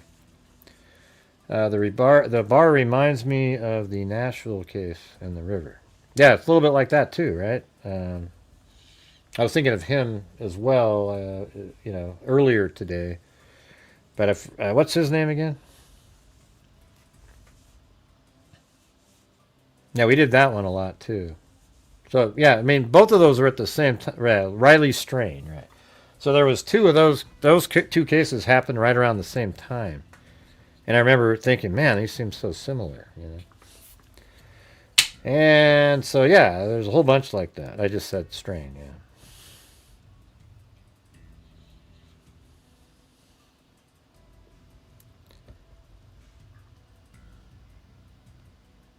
Please don't use the Lord's name in vain. What are you talking about? Who said anything? Nobody is,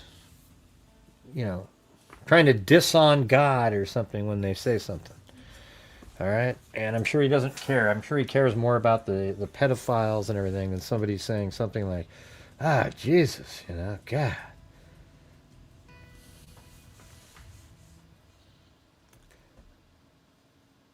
Has he been? No, he hasn't been found. We're just going over this. I don't know what case you're talking about, though, Klaus. We've gone over 2 missing person cases, and neither of them have they found anything.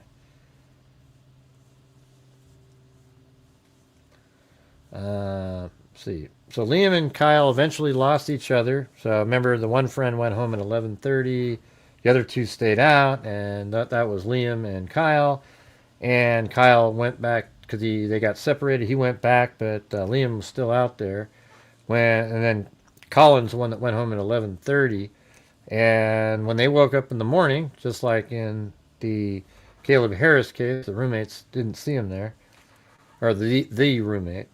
And then they were unable to reach him. They assumed he had met somebody, so they thought, he must have met a girl or something. Went over to their house. Liam's friends spent the day skiing, so they actually go, hey, let's go skiing, let's go skiing, but never stopped trying to get in contact with him. So even when they were skiing, they kept trying to get a hold of him, etc. And it says, when they returned to an empty hotel room at about 4 p.m., they became concerned. At around 6 p.m., they contacted Liam's stepbrother, Ryan, who called Chris and his wife, Laura, to let them know his son had been missing for 13 hours. Kathleen remembers feeling complete shock when Chris shared the news. As soon as I saw it was a phone call and not a text, I knew, she recalls, my stomach dropped. Something's wrong. I knew immediately something was horrifically wrong. Kathleen says it was unusual that Liam had not texted her all day. We just thought he was on the ski hill, she explains. The day before, she was texting on the slopes. He was sending pictures. He was texting me that night at 11 at the bar. We were joking about the cold and getting new ski wear. Colin and Kyle contacted the SQ and filed a missing person report. Chris, Laura, and Kathleen set out in a snowstorm to drive to Mont Tremblant. The car ride was really, really quiet, Laura says, and very emotional. Immediately upon arriving at Tremblant at about 4 a.m. on February 3rd, Liam's mother and stepmother shared the same thought.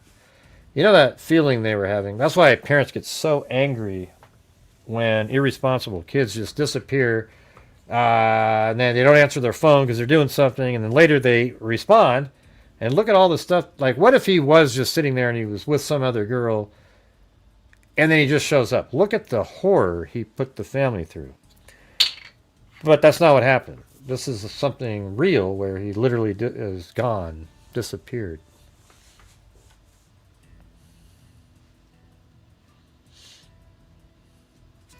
Kathleen and I looked at each other and we said, he's not here. We know him.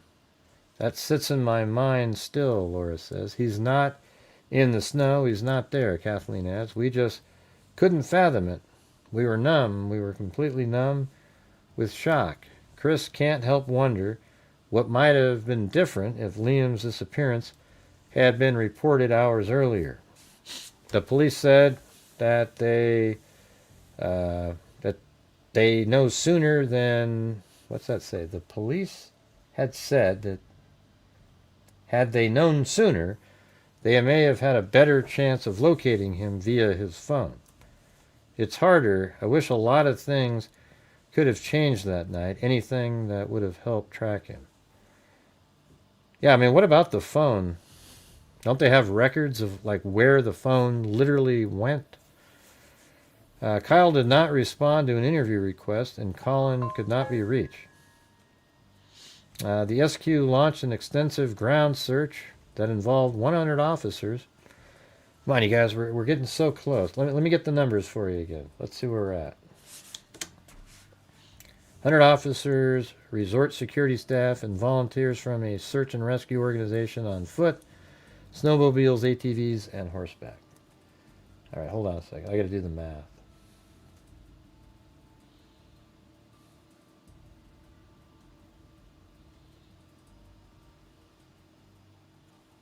All right.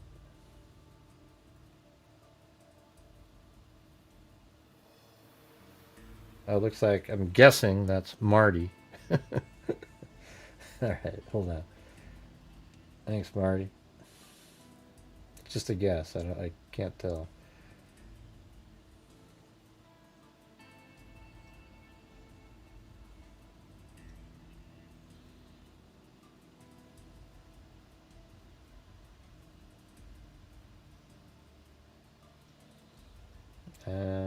I think we just need 75 more now, and we'll get to the 400, and then I'll donate. So that's 15 channel memberships, and so if we get to that, then I'll donate $500 to the National Center for Missing and Exploited Children. I kind of figured it was Marty. Did you see Marty in there? Thanks, Marty. I don't know if you're still here, but...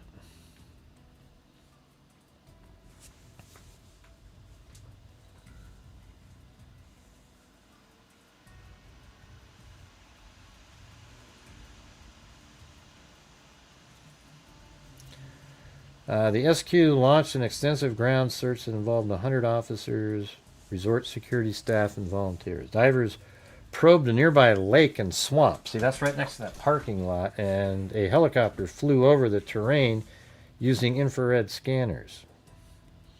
A more focused ground and air search was conducted in March after Liam's wallet was found, but I mean, that's so late at that point.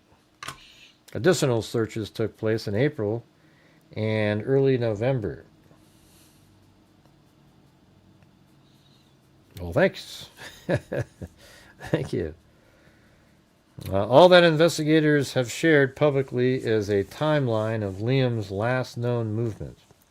He stayed at Le Petit Caribou until sometime after 3 a.m. Hey, thank you, Candy Edwards. Security camera, or Candon Edwards. Security camera footage shows Liam finishing a beer. I haven't seen that one. And playfully grabbing an empty glass off the bar. A bouncer grabs him by the back of his neck and escorts him out. Huh. Yeah, so he was thrown out of the bar there. A bouncer grabs him by the back of his neck and escorts him out. Security footage from several businesses show Liam walking alone at 3:17 a.m., phone pressed to his ear as he called Kyle. So actually, he did call Kyle, who was asleep back at the hotel. Moments later, he pockets the phone and continues walking steadily towards his room. So he's walking towards his hotel room. According to Environment Canada, it was nearly... Okay, here's the thing. Minus 30 degrees. This is this case. The other case we didn't look at. Minus 30 degrees Celsius, which is minus 22 Fahrenheit. I mean, that's insane. See, I think this is a factor here. I mean, minus 22 Fahrenheit, you're going to die. You can die really quickly if you don't have the right clothing on in that temperature. I mean, you're looking at, like, that is 34 degrees, 54 degrees below freezing. I mean, just really cold. I mean, that's ridiculous. Your freezer at your house is usually minus 2. This is 20 degrees below that. So, yeah, he could have got lost, walked around for a while, and then got way too cold really quickly. That's insane right there. We can see he's walking with purpose, says Chris. Kathleen notes that Liam was multitasking and he had a mission. Police know that Liam was wearing a black and dark green Volcom snow jacket over a green sweater. All right, so now we need 14 more channel memberships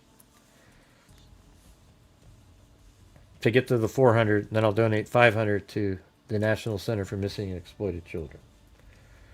He had on a black and white level wear beanie and boots. At 3:19 a.m., Liam is seen in security video stopping to speak to 2 men who are not in frame. He points to his right and then walks in that direction. Apparently, in that documentary, they actually, by the Fifth Estate, they talked to those 2 people. He points to his right and then walks in that direction. The men, Hugo, so here they are right here. Fournier maybe, and Guillemot Strub told investigators that they don't recall the specifics of their brief interaction with Liam. Last summer, Fournier told Radio Canada Inquet that he doesn't remember Liam being in distress.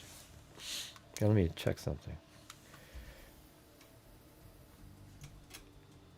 Okay.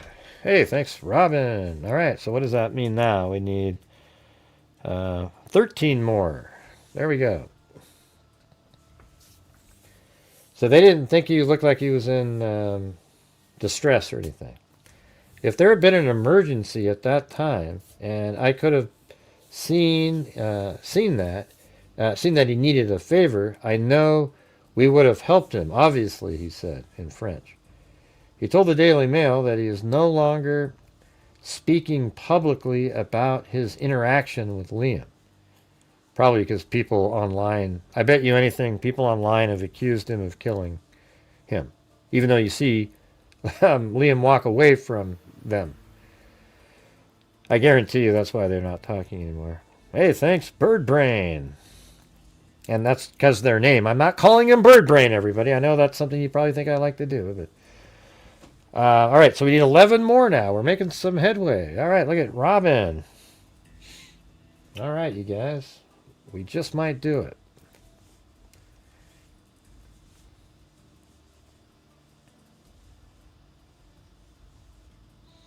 I don't want to get into any more trouble, he said, without elaborating.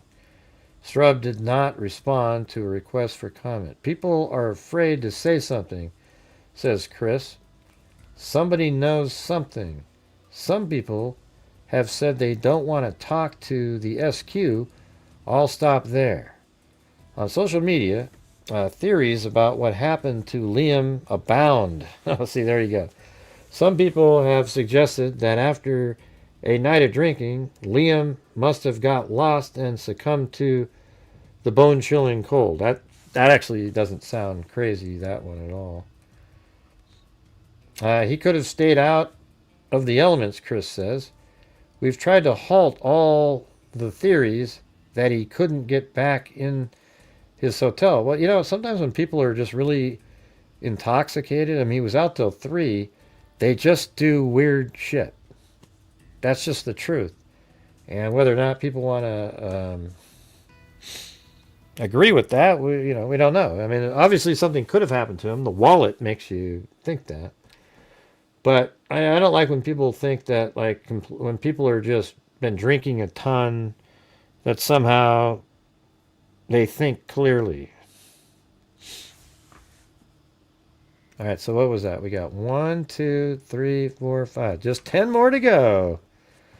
All right, so that's $50 total with everybody in here. And once we get there, I'll donate $500 to the National Center for Missing and Exploited Children. And we haven't given to them for a while. A lot of people try to help us, and we appreciate all the support. But we don't want people going down down certain rabbit holes because we've been down all of them. Well, right, but we're going to probably think that way. If you've gone down every rabbit hole and found nothing, then there's nothing wrong with everybody else going down rabbit holes for themselves, and maybe they'll stumble upon something that you may have missed. It's hard to say. Liam's loved ones have made repeated trips to Mont Tremblant to raise awareness about the case, put up posters and hand out flyers and wristbands. In December, the Toman family shared an open letter urging people who were at Tremblant and at the same time as Liam to scroll back through their photos and videos and review social media posts. Even the smallest detail could be the key to bringing Liam home.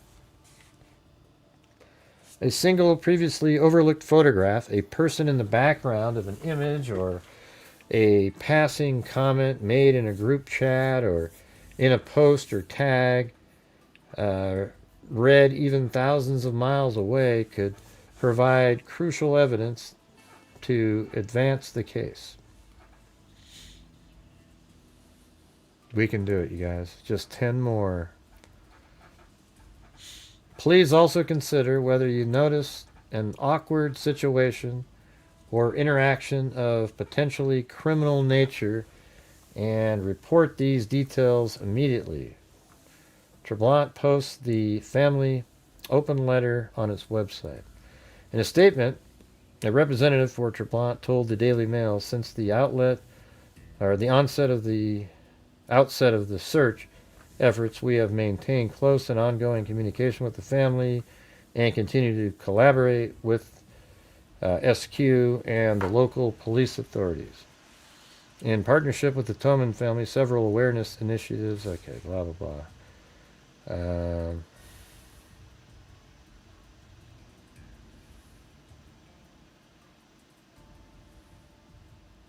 This is all just kind of like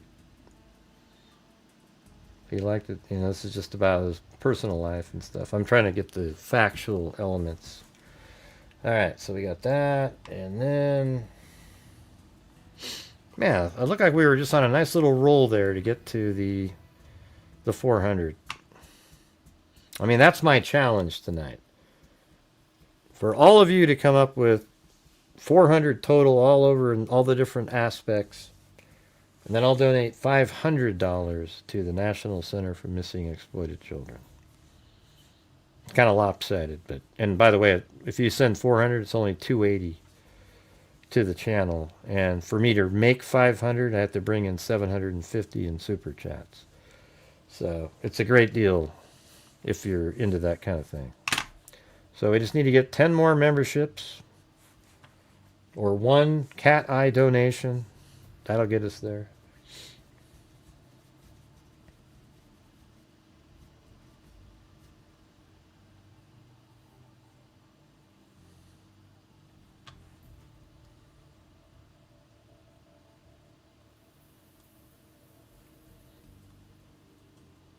Okay. So now let's take a look at this surveillance footage. All right, so they got these cameras they're looking at. And this is 3/17/58. In September. Here, I'll turn off the audio from the. So they're showing some like a montage of different shots before they put him in there. So I guess that's him right there walking. That's at 3/17/43. I think I know where that is. So all of these locations start over at this caribou place. And I think, like, let's see. Is that right here maybe? I think it might be right here. Let's see.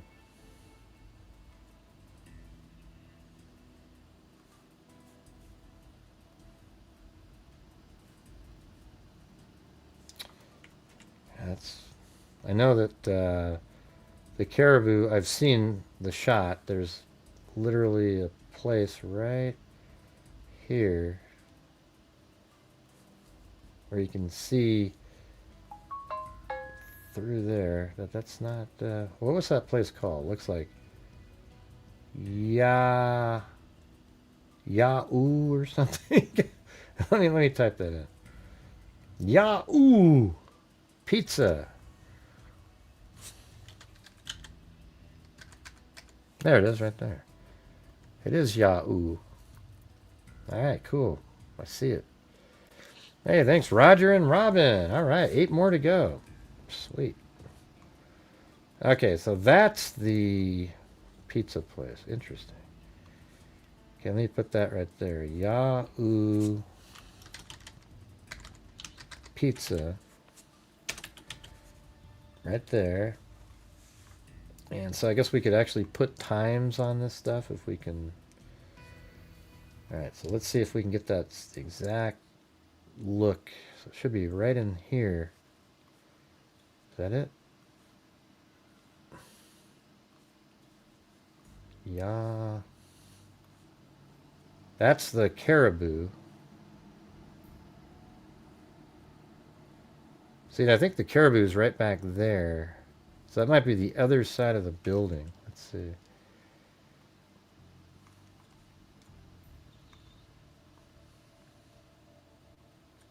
That's the caribou. So, oh yeah, and then maybe they walked around. I don't know, you guys don't mind me doing this, do you? I'm just trying to get this all dialed in here. See, there's the caribou that he came out of. Come on. And did he walk through that then?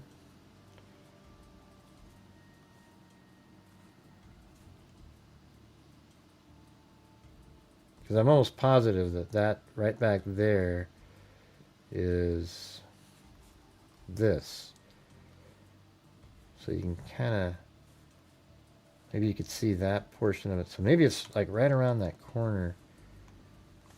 But that's the pizza place is right there. Hey, wow, thanks guys. Let's see, what does that put us at? Are we 7 more to go? Is that it? 1, 2, 3, 4, 5, 6, 7, 8.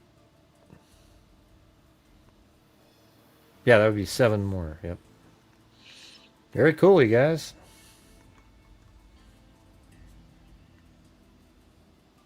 Let's see if there's a space right over here.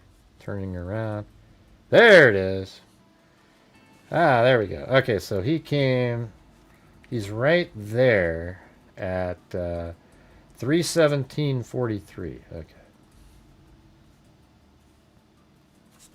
3:17:43 a.m. All right. So he came walking through there, and then yeah, that's right. So the caribou's right here. So he went like this. Okay, he went out and then he kind of came in through this little opening here. And I think the camera must be like right over here. Let's see if we can get a better shot. If I go here, maybe. No, that one was perfect. Whatever that one was that we had.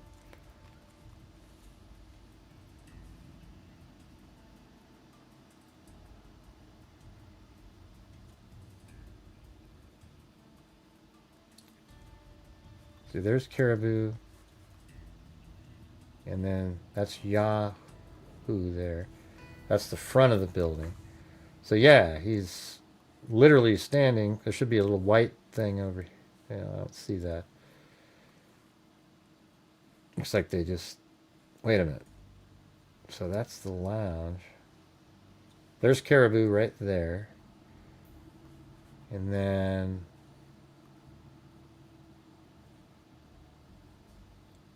Oh, so he's... I'm on the other side of the building.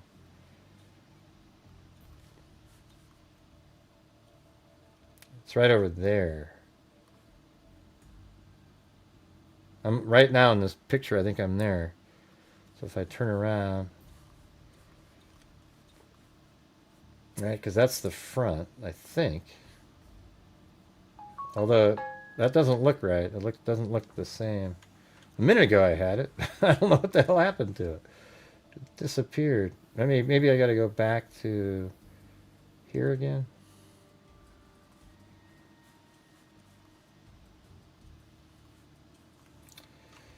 Yeah, this is tough. I mean, this is even though it's all in there. There's just it's miraculous that there's even these 360-degree shots that people put in there.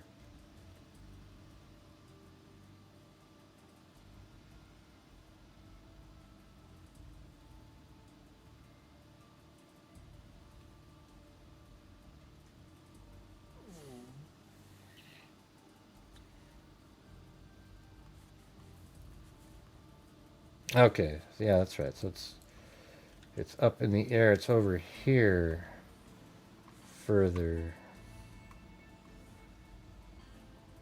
And the front of that building's right here. So it should be, if there's anything, yeah, right there, that should be good. And now we're in a building, so that's not good. Let's see if we go here.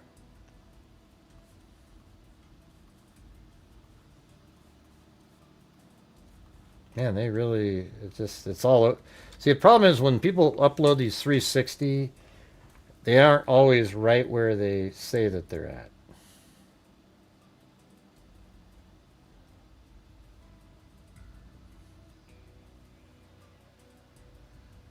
See, that's Caribou. Right, so that was good. Then the pizza place is there, but he came around like this. And then way over here is the pizza place again.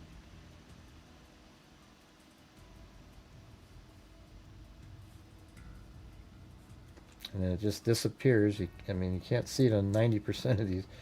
So right in that one. No. Where was the one? I think it's right here. Yeah, so we just did that a minute ago. But it's over. Man, it's getting frustrated. Yeah, we need 6 more. All right, very cool. Hey, thanks a lot, Robin. 317. And that pizza place is here.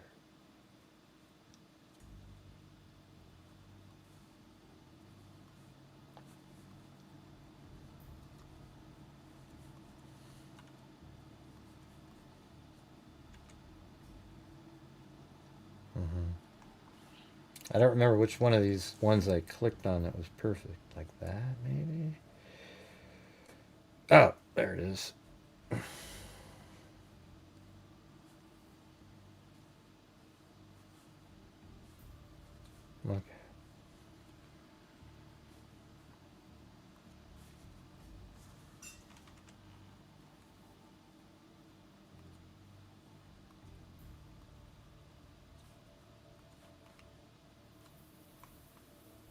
I'm going to put that right where he's walking, right there. And get rid of this. Okay. That's pretty good. Now let's just look for another one. So here he is walking.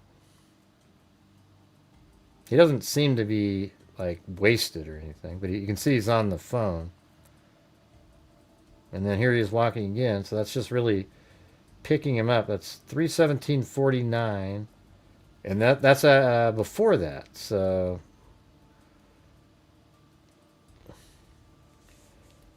hey, thank you, Chris O'Connell.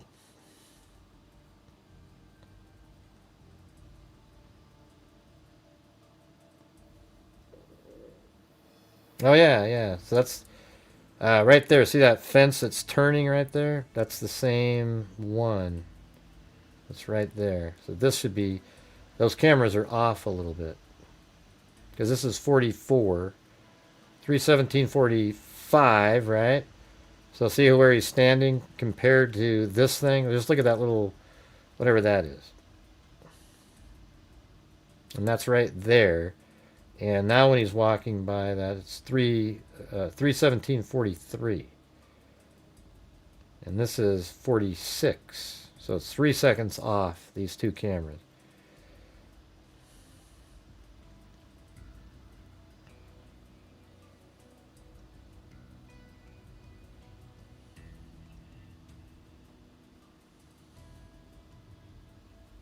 All right. So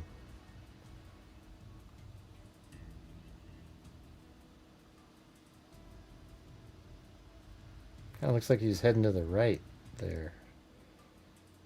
Okay. So it looks like he comes around.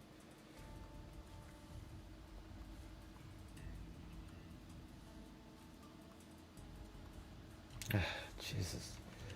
That 360 thing was not inside of a building, but we have to keep looking for one that wasn't.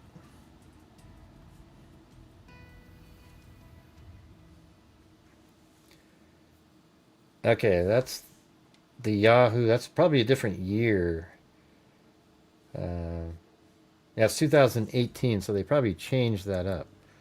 Because he is walking by right there. And I think this is exactly where he's walking. There's the fence. I think that's a barrel.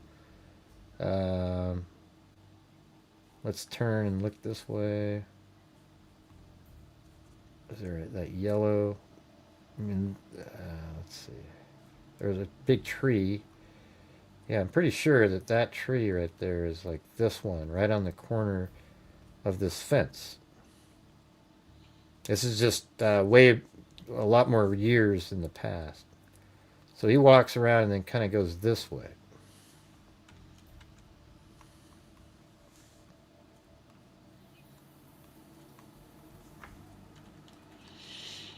So how many more do we have to go now? 5 to go? Come on, we can do it, you guys.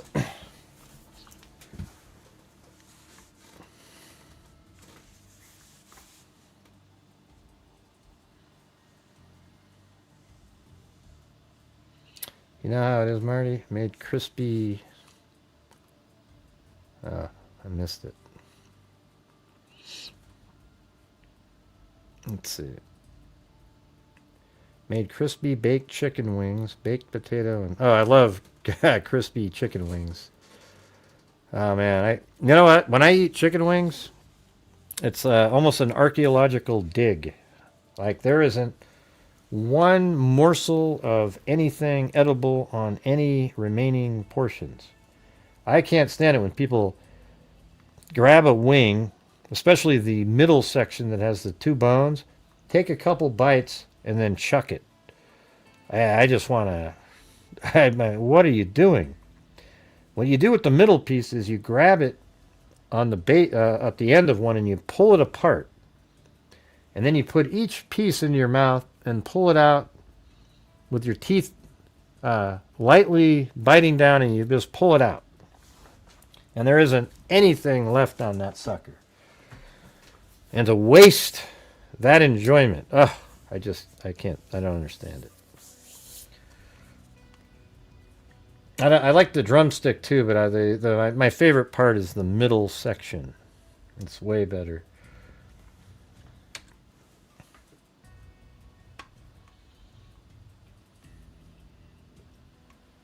Not that you asked.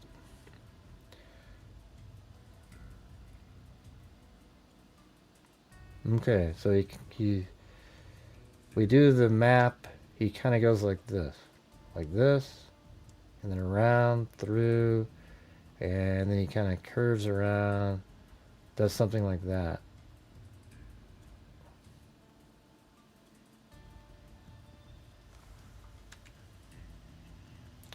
So you guys, any chance we can get those last 5? We can do it, man. We can do it.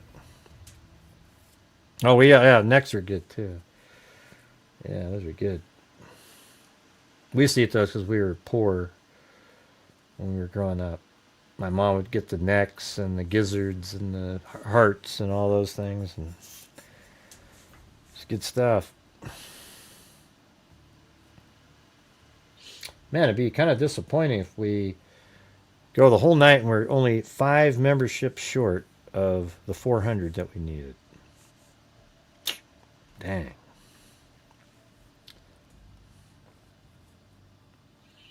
Okay, so he just walked by there. Let's see what next is. Oh yeah, they did some kind of effects. And then that's the same thing again. See, look, that's the same damn building. There's the tree, the curve. And then let's see if that sign is right there.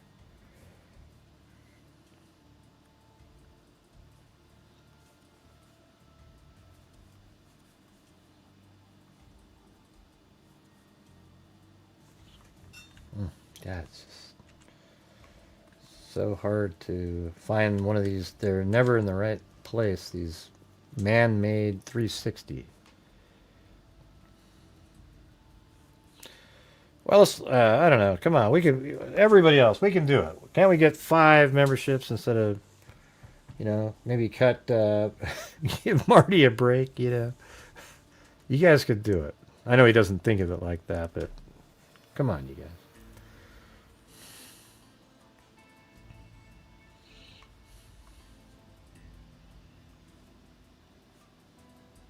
All right, there's Honey Bee Fly.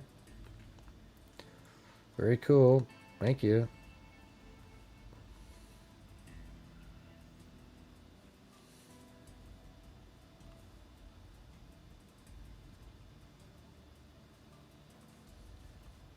Oh, so this is the right spot.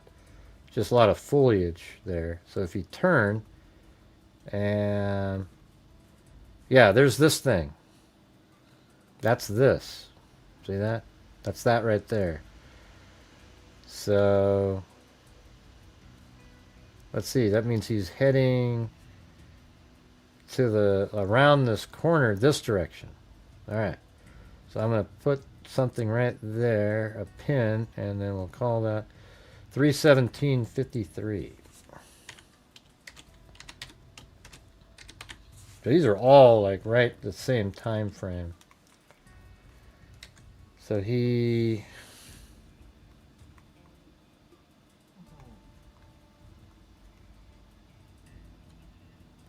Huh. Doesn't seem like that was right there.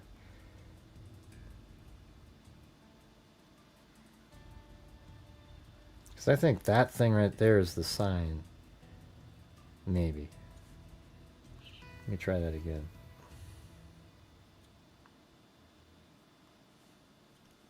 But he would have came around. I guess you could move that sign, right? No, and then maybe that was that. But he's going straight.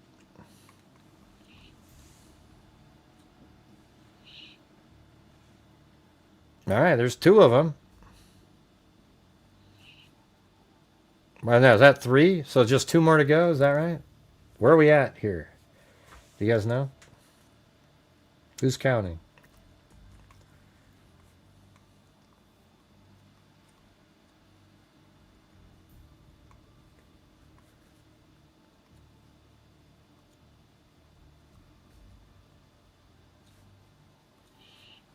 Okay, I think that's how it's happening.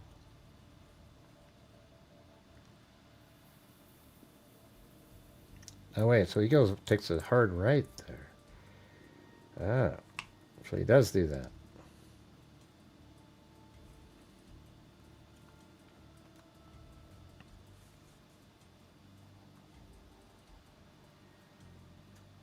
So he goes like that. And that's all the way up into 318 time frame. And there's just some random shots here. I see him right there. Okay, that's okay.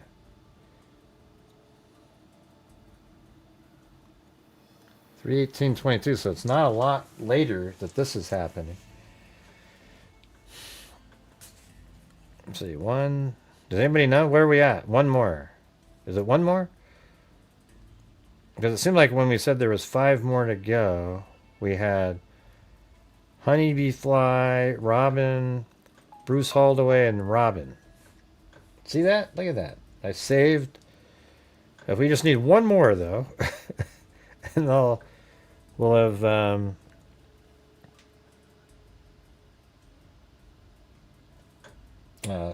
let's see. I was going to say saved Marty helping out again.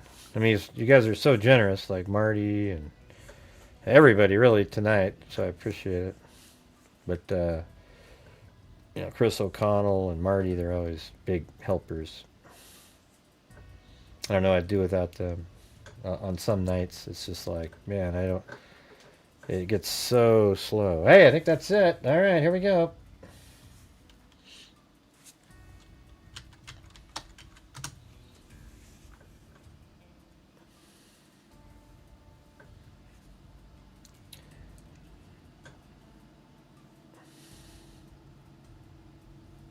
And here we go.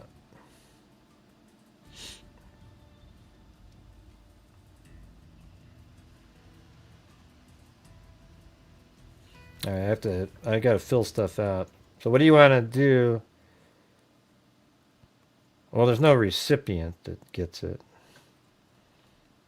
So maybe we can say, I don't know.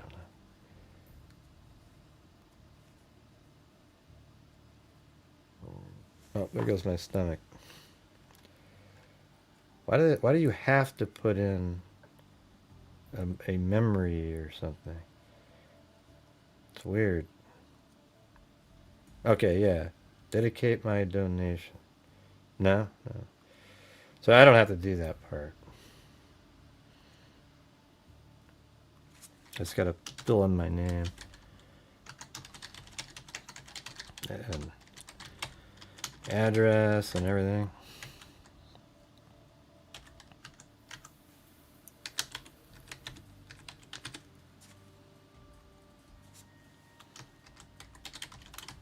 Don't worry, I'll show it to you on the screen later.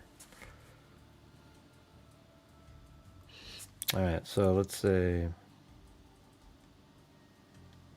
What do you guys want to put for the message? Somebody, the first one that types it in. It's for National Center for Missing and Exploited Children. What it says, leave a comment. What's it going to be?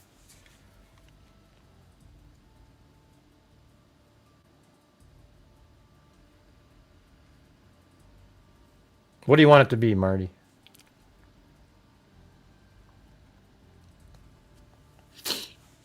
All right, I'm going to let Marty. What do you want it to be, Marty?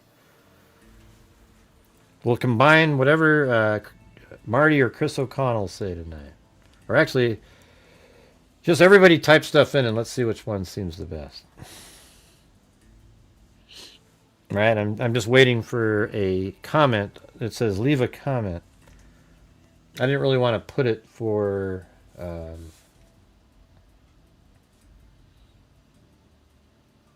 now Thomas Medlin because we don't know what the deal is with that one. Well, you guys are amazing. Thanks for getting us to the goal tonight, man. It's been tough to get that done. Tonight we had a massive slow portions, but seemed to get better.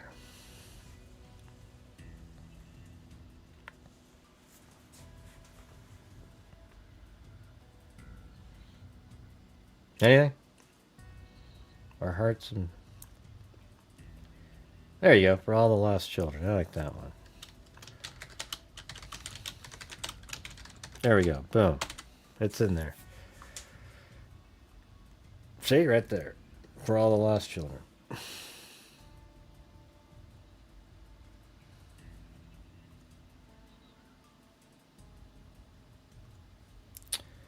And there we go.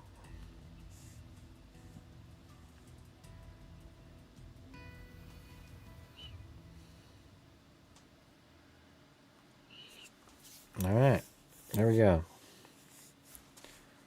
I gotta put my zip code in there.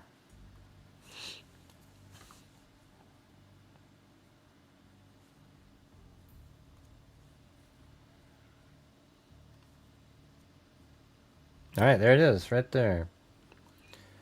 Amount 500, one time, and this copy was sent to me, my email just now. Okay, so now we'll go to the email,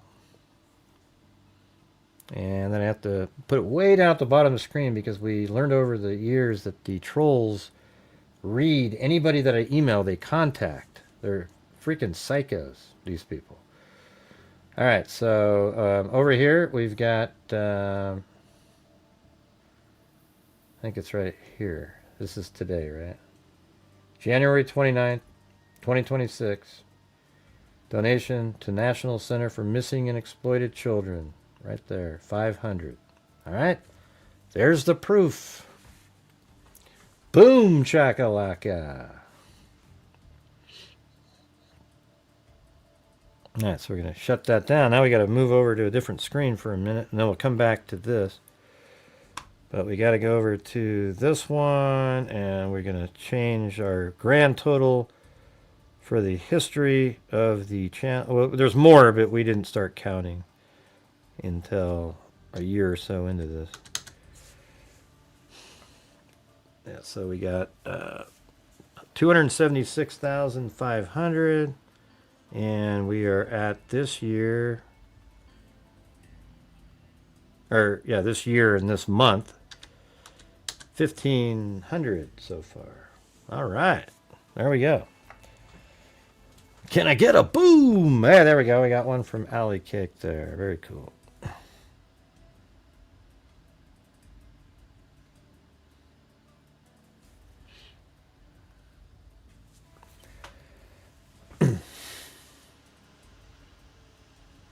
Oh yeah, yeah. You guys help out a lot, but everybody else is in there contributing, and you know we had a lot of people. You know, Robin jumped in there a whole bunch of times. Let's see. There's a whole bunch of different ones. Honey Bunny, Fly, Robin. Is it Honey Bunny? How do you pronounce that? Yeah, honey bee fly. And you know, I mean everybody, bird brain, etc., etc., etc. I mean, I thank everybody at the end, but yeah, Robin did quite a few in there, so thanks, Robin. Really helped out a lot.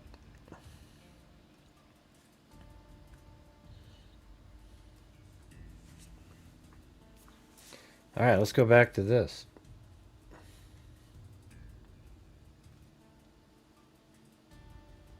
See if we can really kind of dial in exactly where he went walking.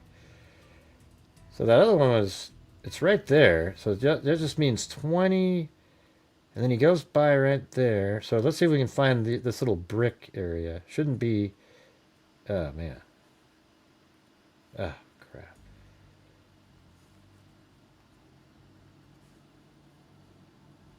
So it goes down here, and then he probably goes like that. So I'm going to guess like somewhere right in there.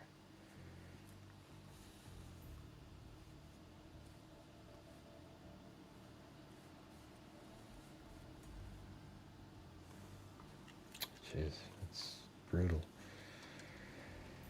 You always have to find the right 360-degree view that they put out, or you're screwed. How about right there? Oh, good. That's a good one. So he went right through there. 20 seconds later.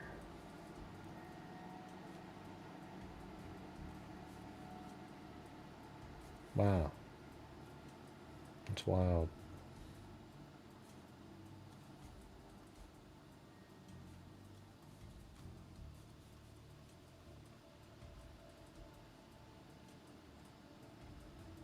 Oh, cool. I was able to move forward.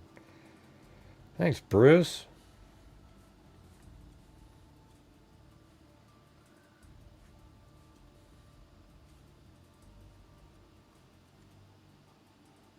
Oh, cool.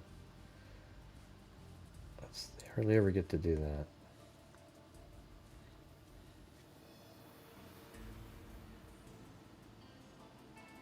So yeah, then it didn't work.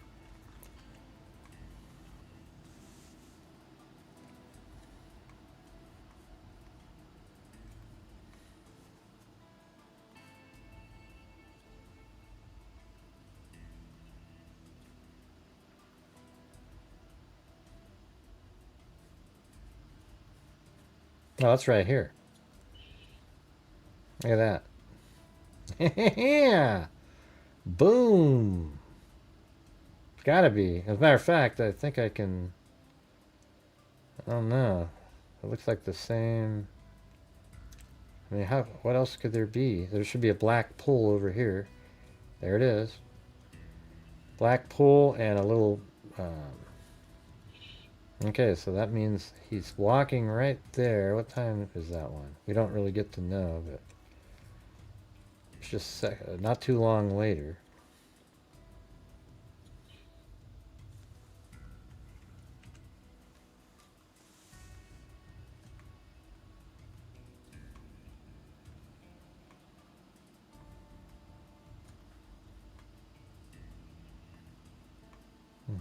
If I put that right there.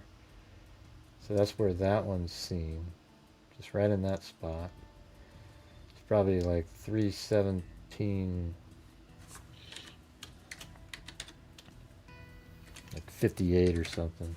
Just put that in there. And the next one is going to be after this.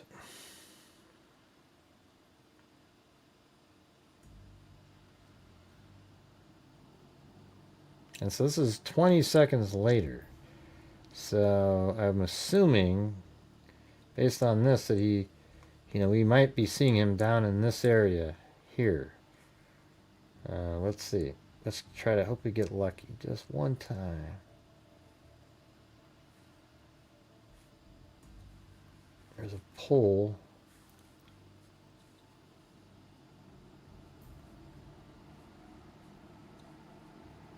See those stairs? Isn't that right there? Like, this is probably new, this thing. And look at these stairs right there. See that? That looks really similar. And then let's see if there's a little wall to the right of that. I mean, it kind of, let's see, does that work like that? It could be far away. So you could, the camera could be right here. Let's see if there's anything else in there. Okay, how about across the street, a little stair step up that goes up. It looks like that. Maybe that is right there. Don't know. I mean, it looks really similar though. Is that what these are? And then there's a window that comes out. I'm almost positive. And I think that this thing is not there now. That's 2018. And I think some of those other, the newer shot is from 2025. So I'm pretty sure that's not there. But I'm feel really confident that that camera, we're looking at a camera that's filming this set of stairs. And he's walking in the middle of the street.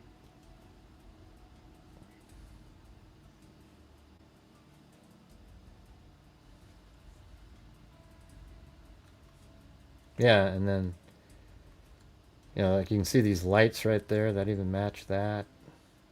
So he is really close to where I'm standing right here. So if I go down like this, I'll say that that is 318.23.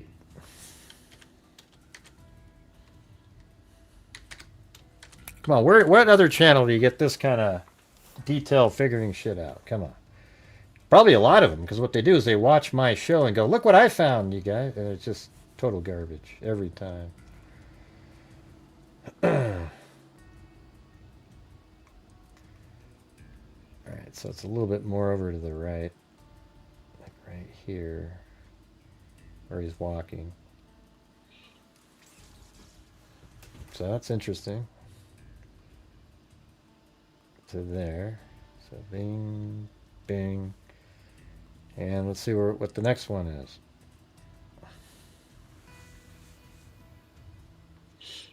What's happening? That Southern girl. You just missed it, man. We donated $500 to the National Center for Missing and Exploited Children and have been going over this case. The case of Liam Torman. Ugh. Out of iced tea again.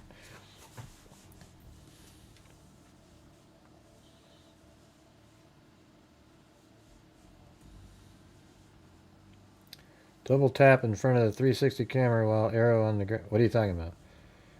Yeah, I know it moves forward. Yeah, I know it does. Sometimes it does, sometimes it doesn't. I was just going over that. Thank you.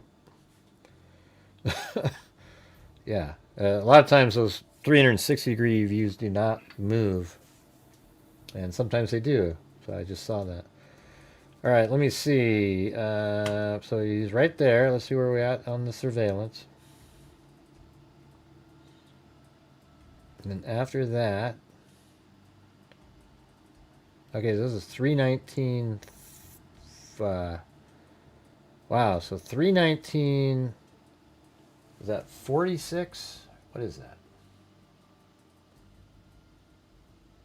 That does kind of look like... Do you think that's 40 or 17 there? Or just a 1? Because it easily could be a 1. Just kind of sucks right where that's located. It looks like a... Could be a 4.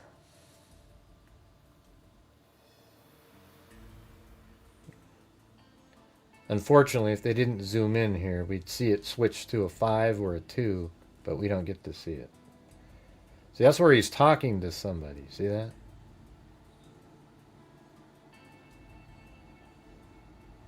Oh, yeah, but I think I already have that part mapped out where that was.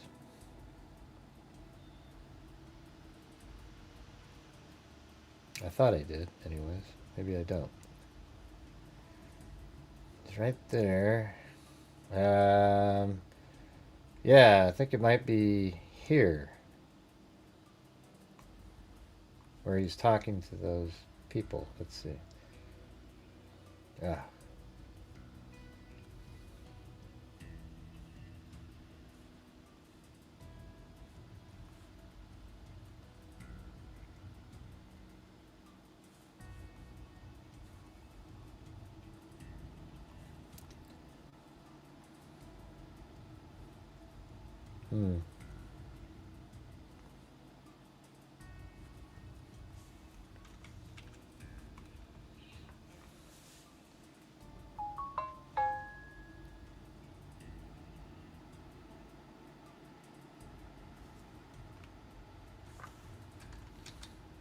Yeah, he was trying to get his hotel is right here.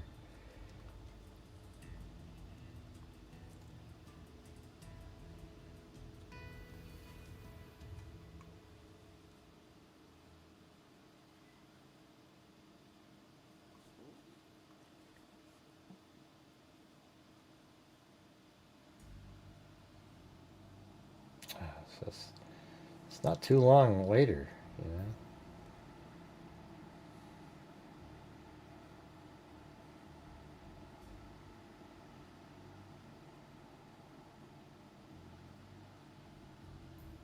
Oh, weird. That's the wide shot there.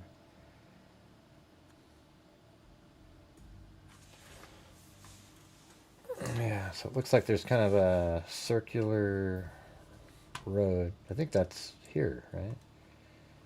Right in here.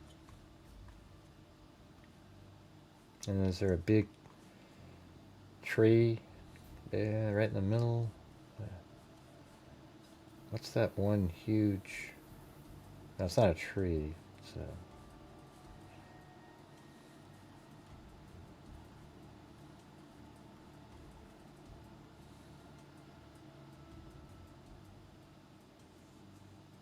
Okay, that's big sign. I wish this big semi wasn't here.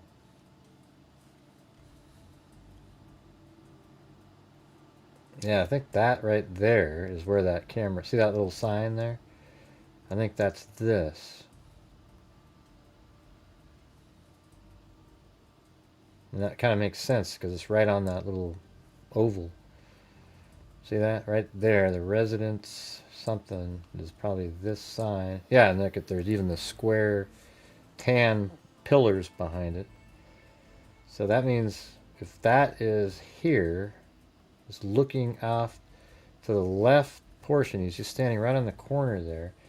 So that means he is right over here. Oh, and that's that place where you walk back there. Oh, yeah. Oh, that's sweet. Okay, so he... And there's a... Okay, see up here? This is so cool. Look at it. See right up here, there's a tree and a tree. That's this one and this one. And I think it's covered with ice in this picture. But he walks, I believe, right up there, and he probably cuts over here and then goes back behind there. But let's just watch the movement again over here. So he's talking here. And then he walks this way and then goes up there.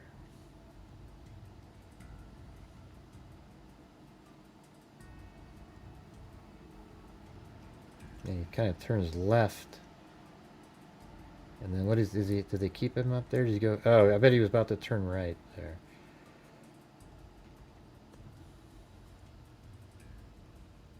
So he was talking to somebody right here, and they were kind of going this way. And we just don't know. It was like 3:20 and...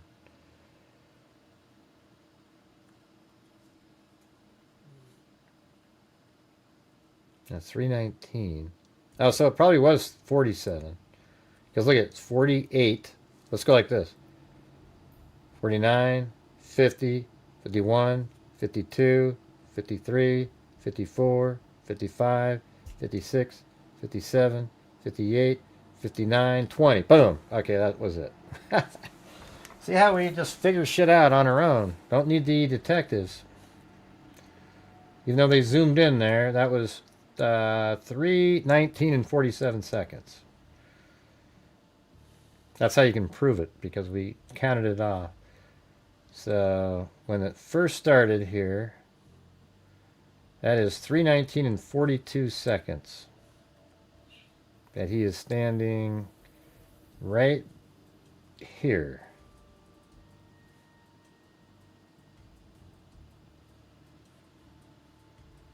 Yeah, and he walks right up into that. See, you can even see the rock. See the rock up in the left-hand corner? That's this right here. Little tiny rock. Let me zoom in on it for you.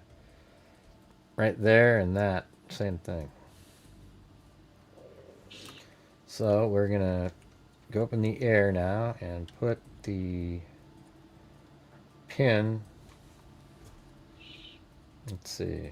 Right here. This is 3:19:42.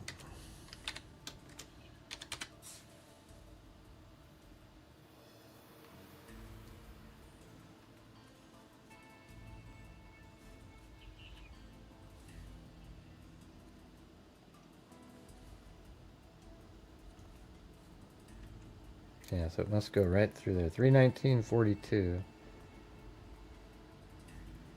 And then he goes up the rest of that way.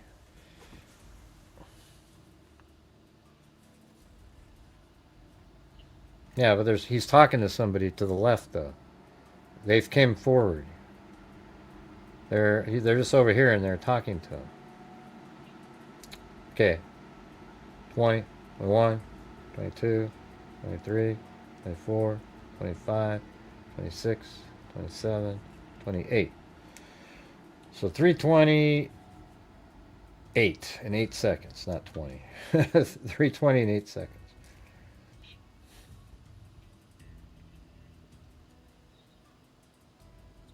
So then he kind of walked up in this direction.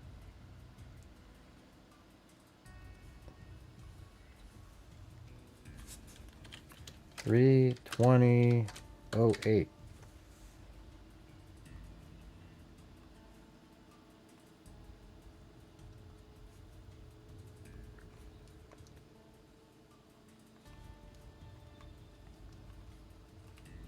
Yeah, I think he came down and he did something like this. Because based on that documentary, I think, let's see, he kind of went around and then he went like this to here and then here like that. His hotel was right here, like he just somehow missed it.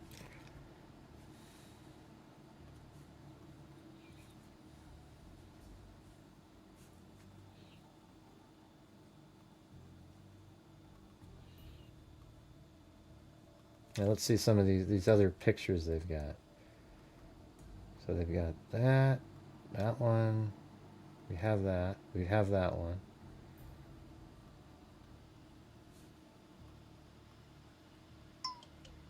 Might have to open up this one again because there was a different picture in there.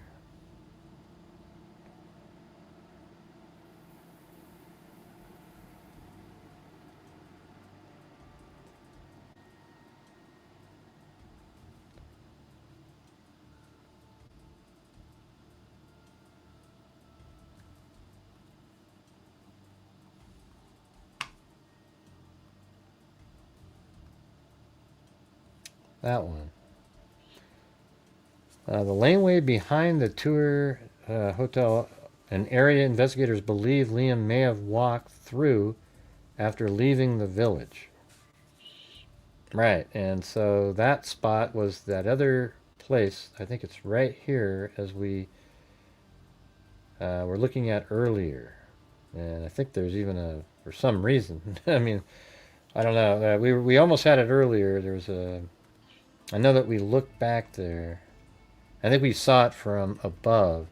But maybe just being right here, we should be able to look down there. And there it is, see?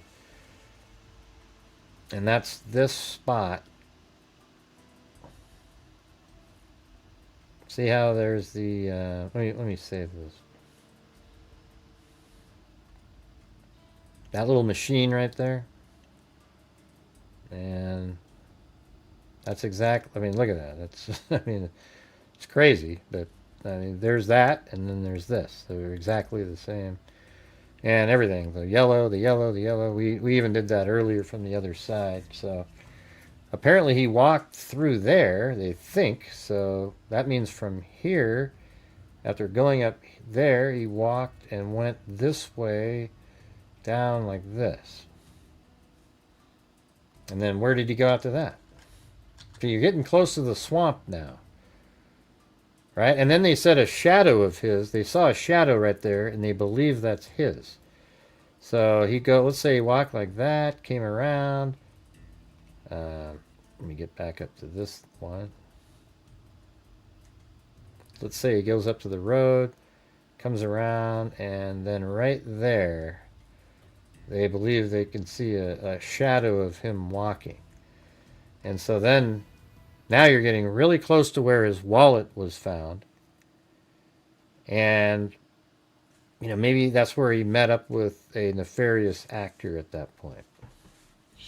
Well, wow, that was pretty useful. That was cool.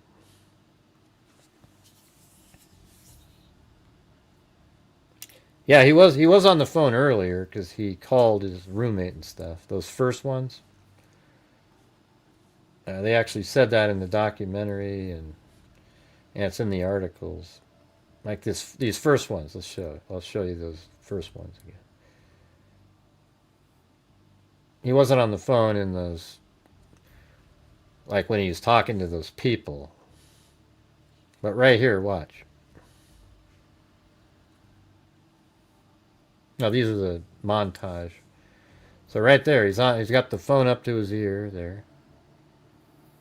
See that? Right hand right next to his head.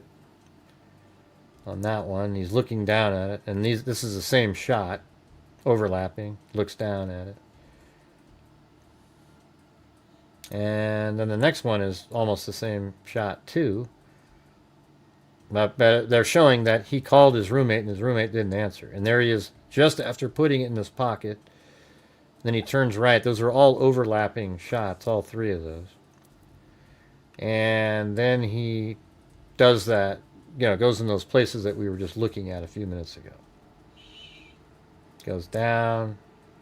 And then after he goes down, he goes to in front of his hotel area. And then he's over here asking some people questions, and they've come forward, those two people. So they're probably off over here behind the trees. You just can't see them. And so he's heading off and goes up that direction. Apparently he goes behind that building. They probably found his footprints back there. And there you go. So he went missing. He was at a bar at 3 o'clock in the morning, got kicked out of the bar. Then he called his roommate. They didn't answer. He told those people he was looking for his hotel, but he didn't go into his hotel, and he was kind of walking around. And we just tracked all the little spots that he went. And then he went missing. They found his wallet, apparently in this parking lot area somewhere, weeks later.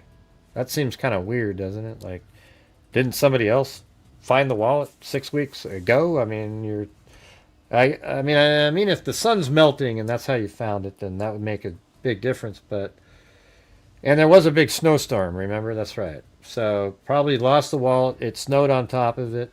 They would have found it the next day if it was sunny out, like somebody would have found the wallet. They didn't because it snowed. So there you go. Anyways, that's it, you guys. Did you guys find the show interesting? It felt like a old school kind of. We've been doing a little bit more old school stuff. Except these are current cases that are going on. I like these kind. This is the stuff that I can do.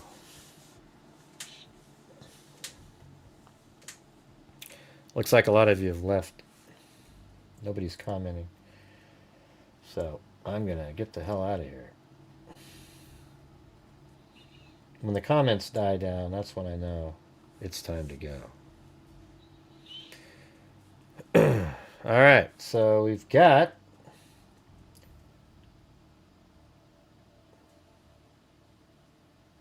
what?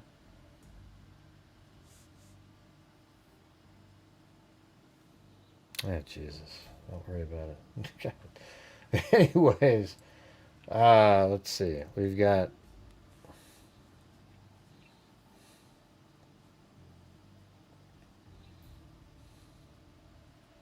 I want to thank Sandy Shirley and Robin on the PayPal. Then we had Lisa Valenzuela, who did a challenge. Give me a half a bucket. And then Marty's Bar and Grill did a bucket of coffee. And let's see. All right, then we go over here.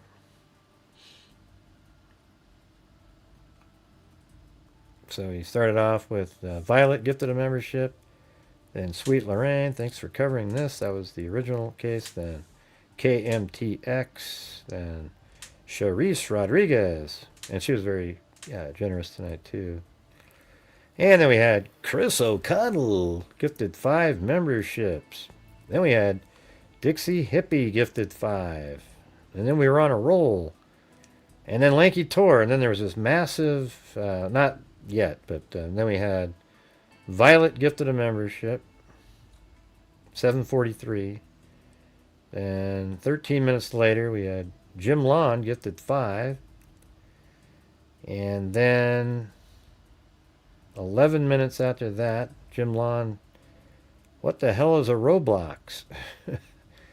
And then it was 20 minutes later, we had Charisse Rodriguez again. And then Chris O'Connell 1 minute later. And then 1 minute after that, we had Jim Lawn. And things started picked up again. Then we had Honey Bee Fly, gifted 1. That's after Jim Lawn made his weird comment.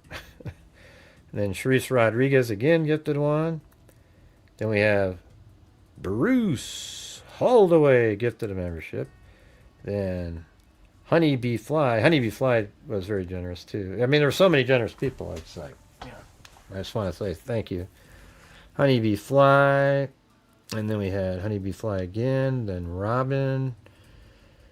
That was a 7 minute in between that one. Then only 2 minutes. Roger Smith.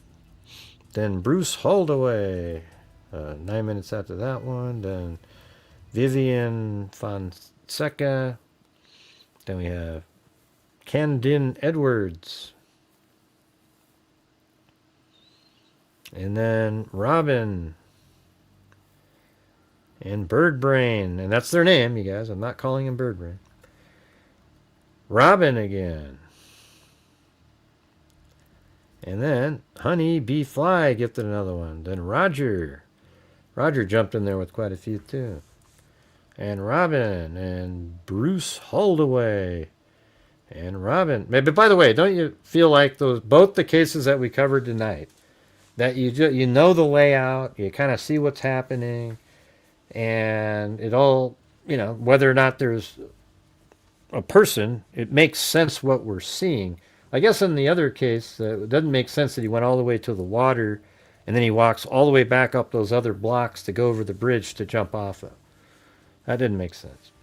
All right, there's Robin, and then we had Chris O'Connell again. Then Honeybee Fly. Am I even saying that right? Honeybee Fly. And then Robin again, gifted 1. Then Bruce Holdaway. And then Robin. And then Robin again. And then Bruce Holdaway. And TL Tiak, who was saying what I did. Double tap in front of the 360 camera, white arrow on the ground. Yeah, I mean, I think at this point I'm an expert on Google Earth. Okay, I see that stuff. There's just other times when we were doing it, like if you're in here, for example. Let's see. So see this one, that one you can move forward, that one you can move forward, that one you can.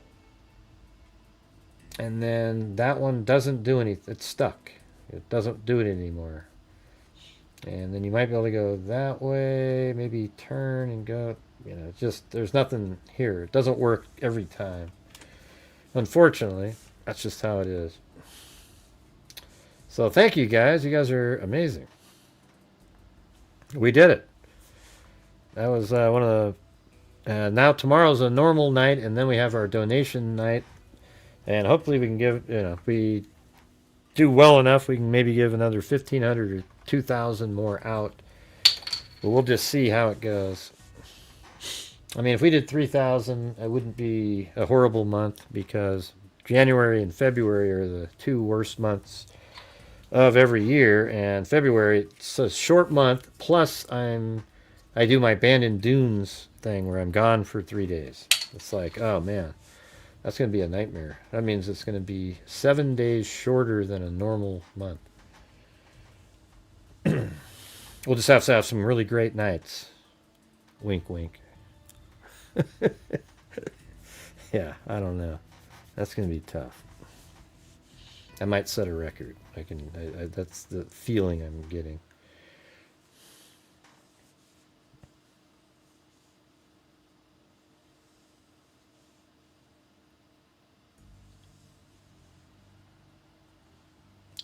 Well, the water flow direction, I just think the water was going out to the ocean. I don't know the direction, like north or west or whatever, you know. I mean, I guess in that case it would be, let's see, north or south. Where the hell am I? Not even sure where. My brain's like, where's New York? I was way down in this portion. Right, there you go.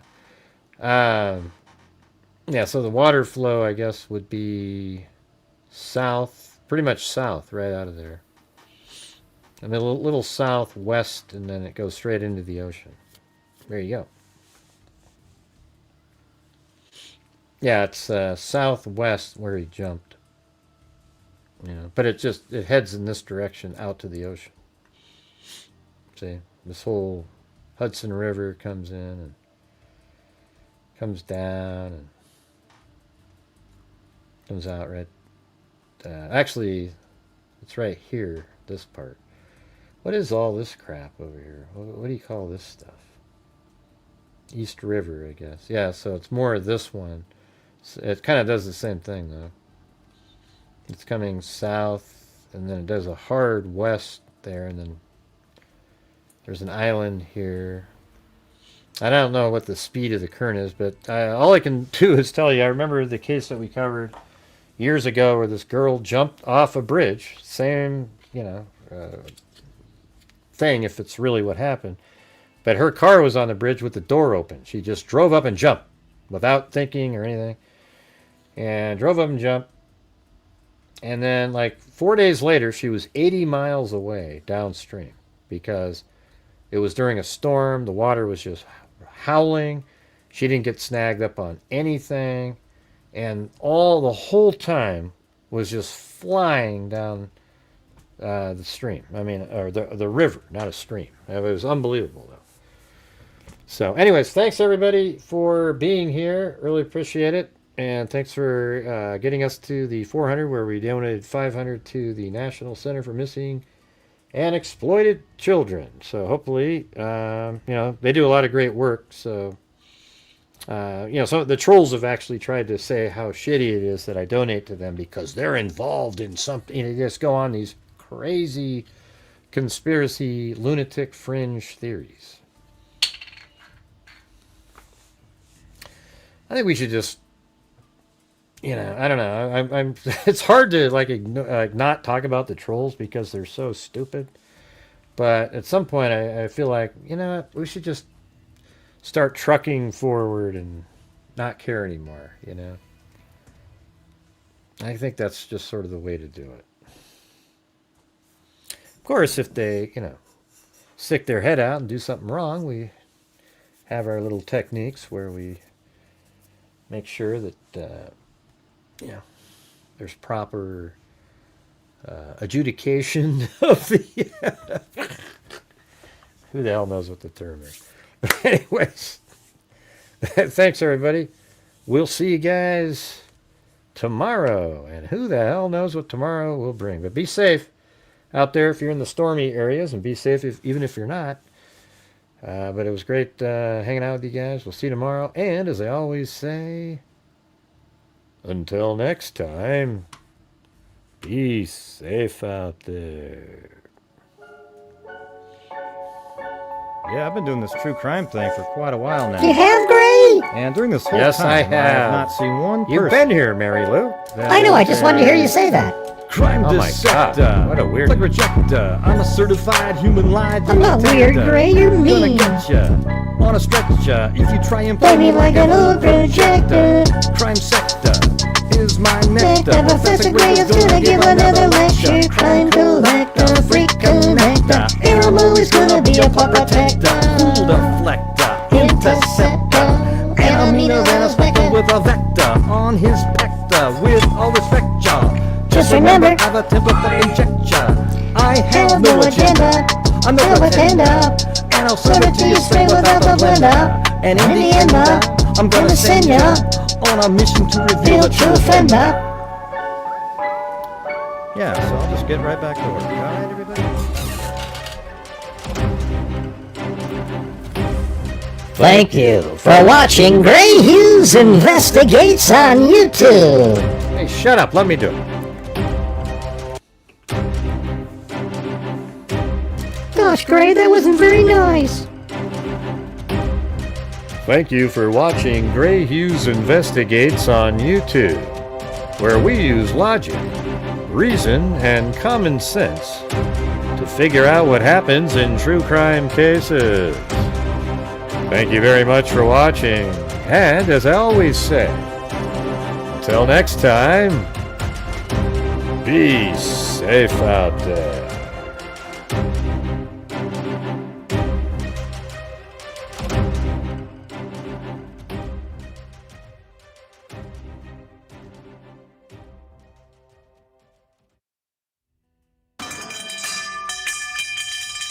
Bye. See you around.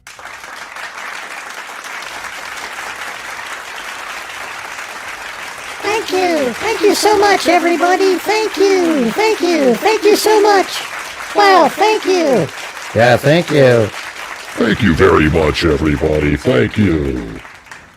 Shut up, John Boy and Timmy. It's for me. Oh my God. Have you ever heard anybody like that at all? Oh. Wow. All right, you guys. Be safe out there.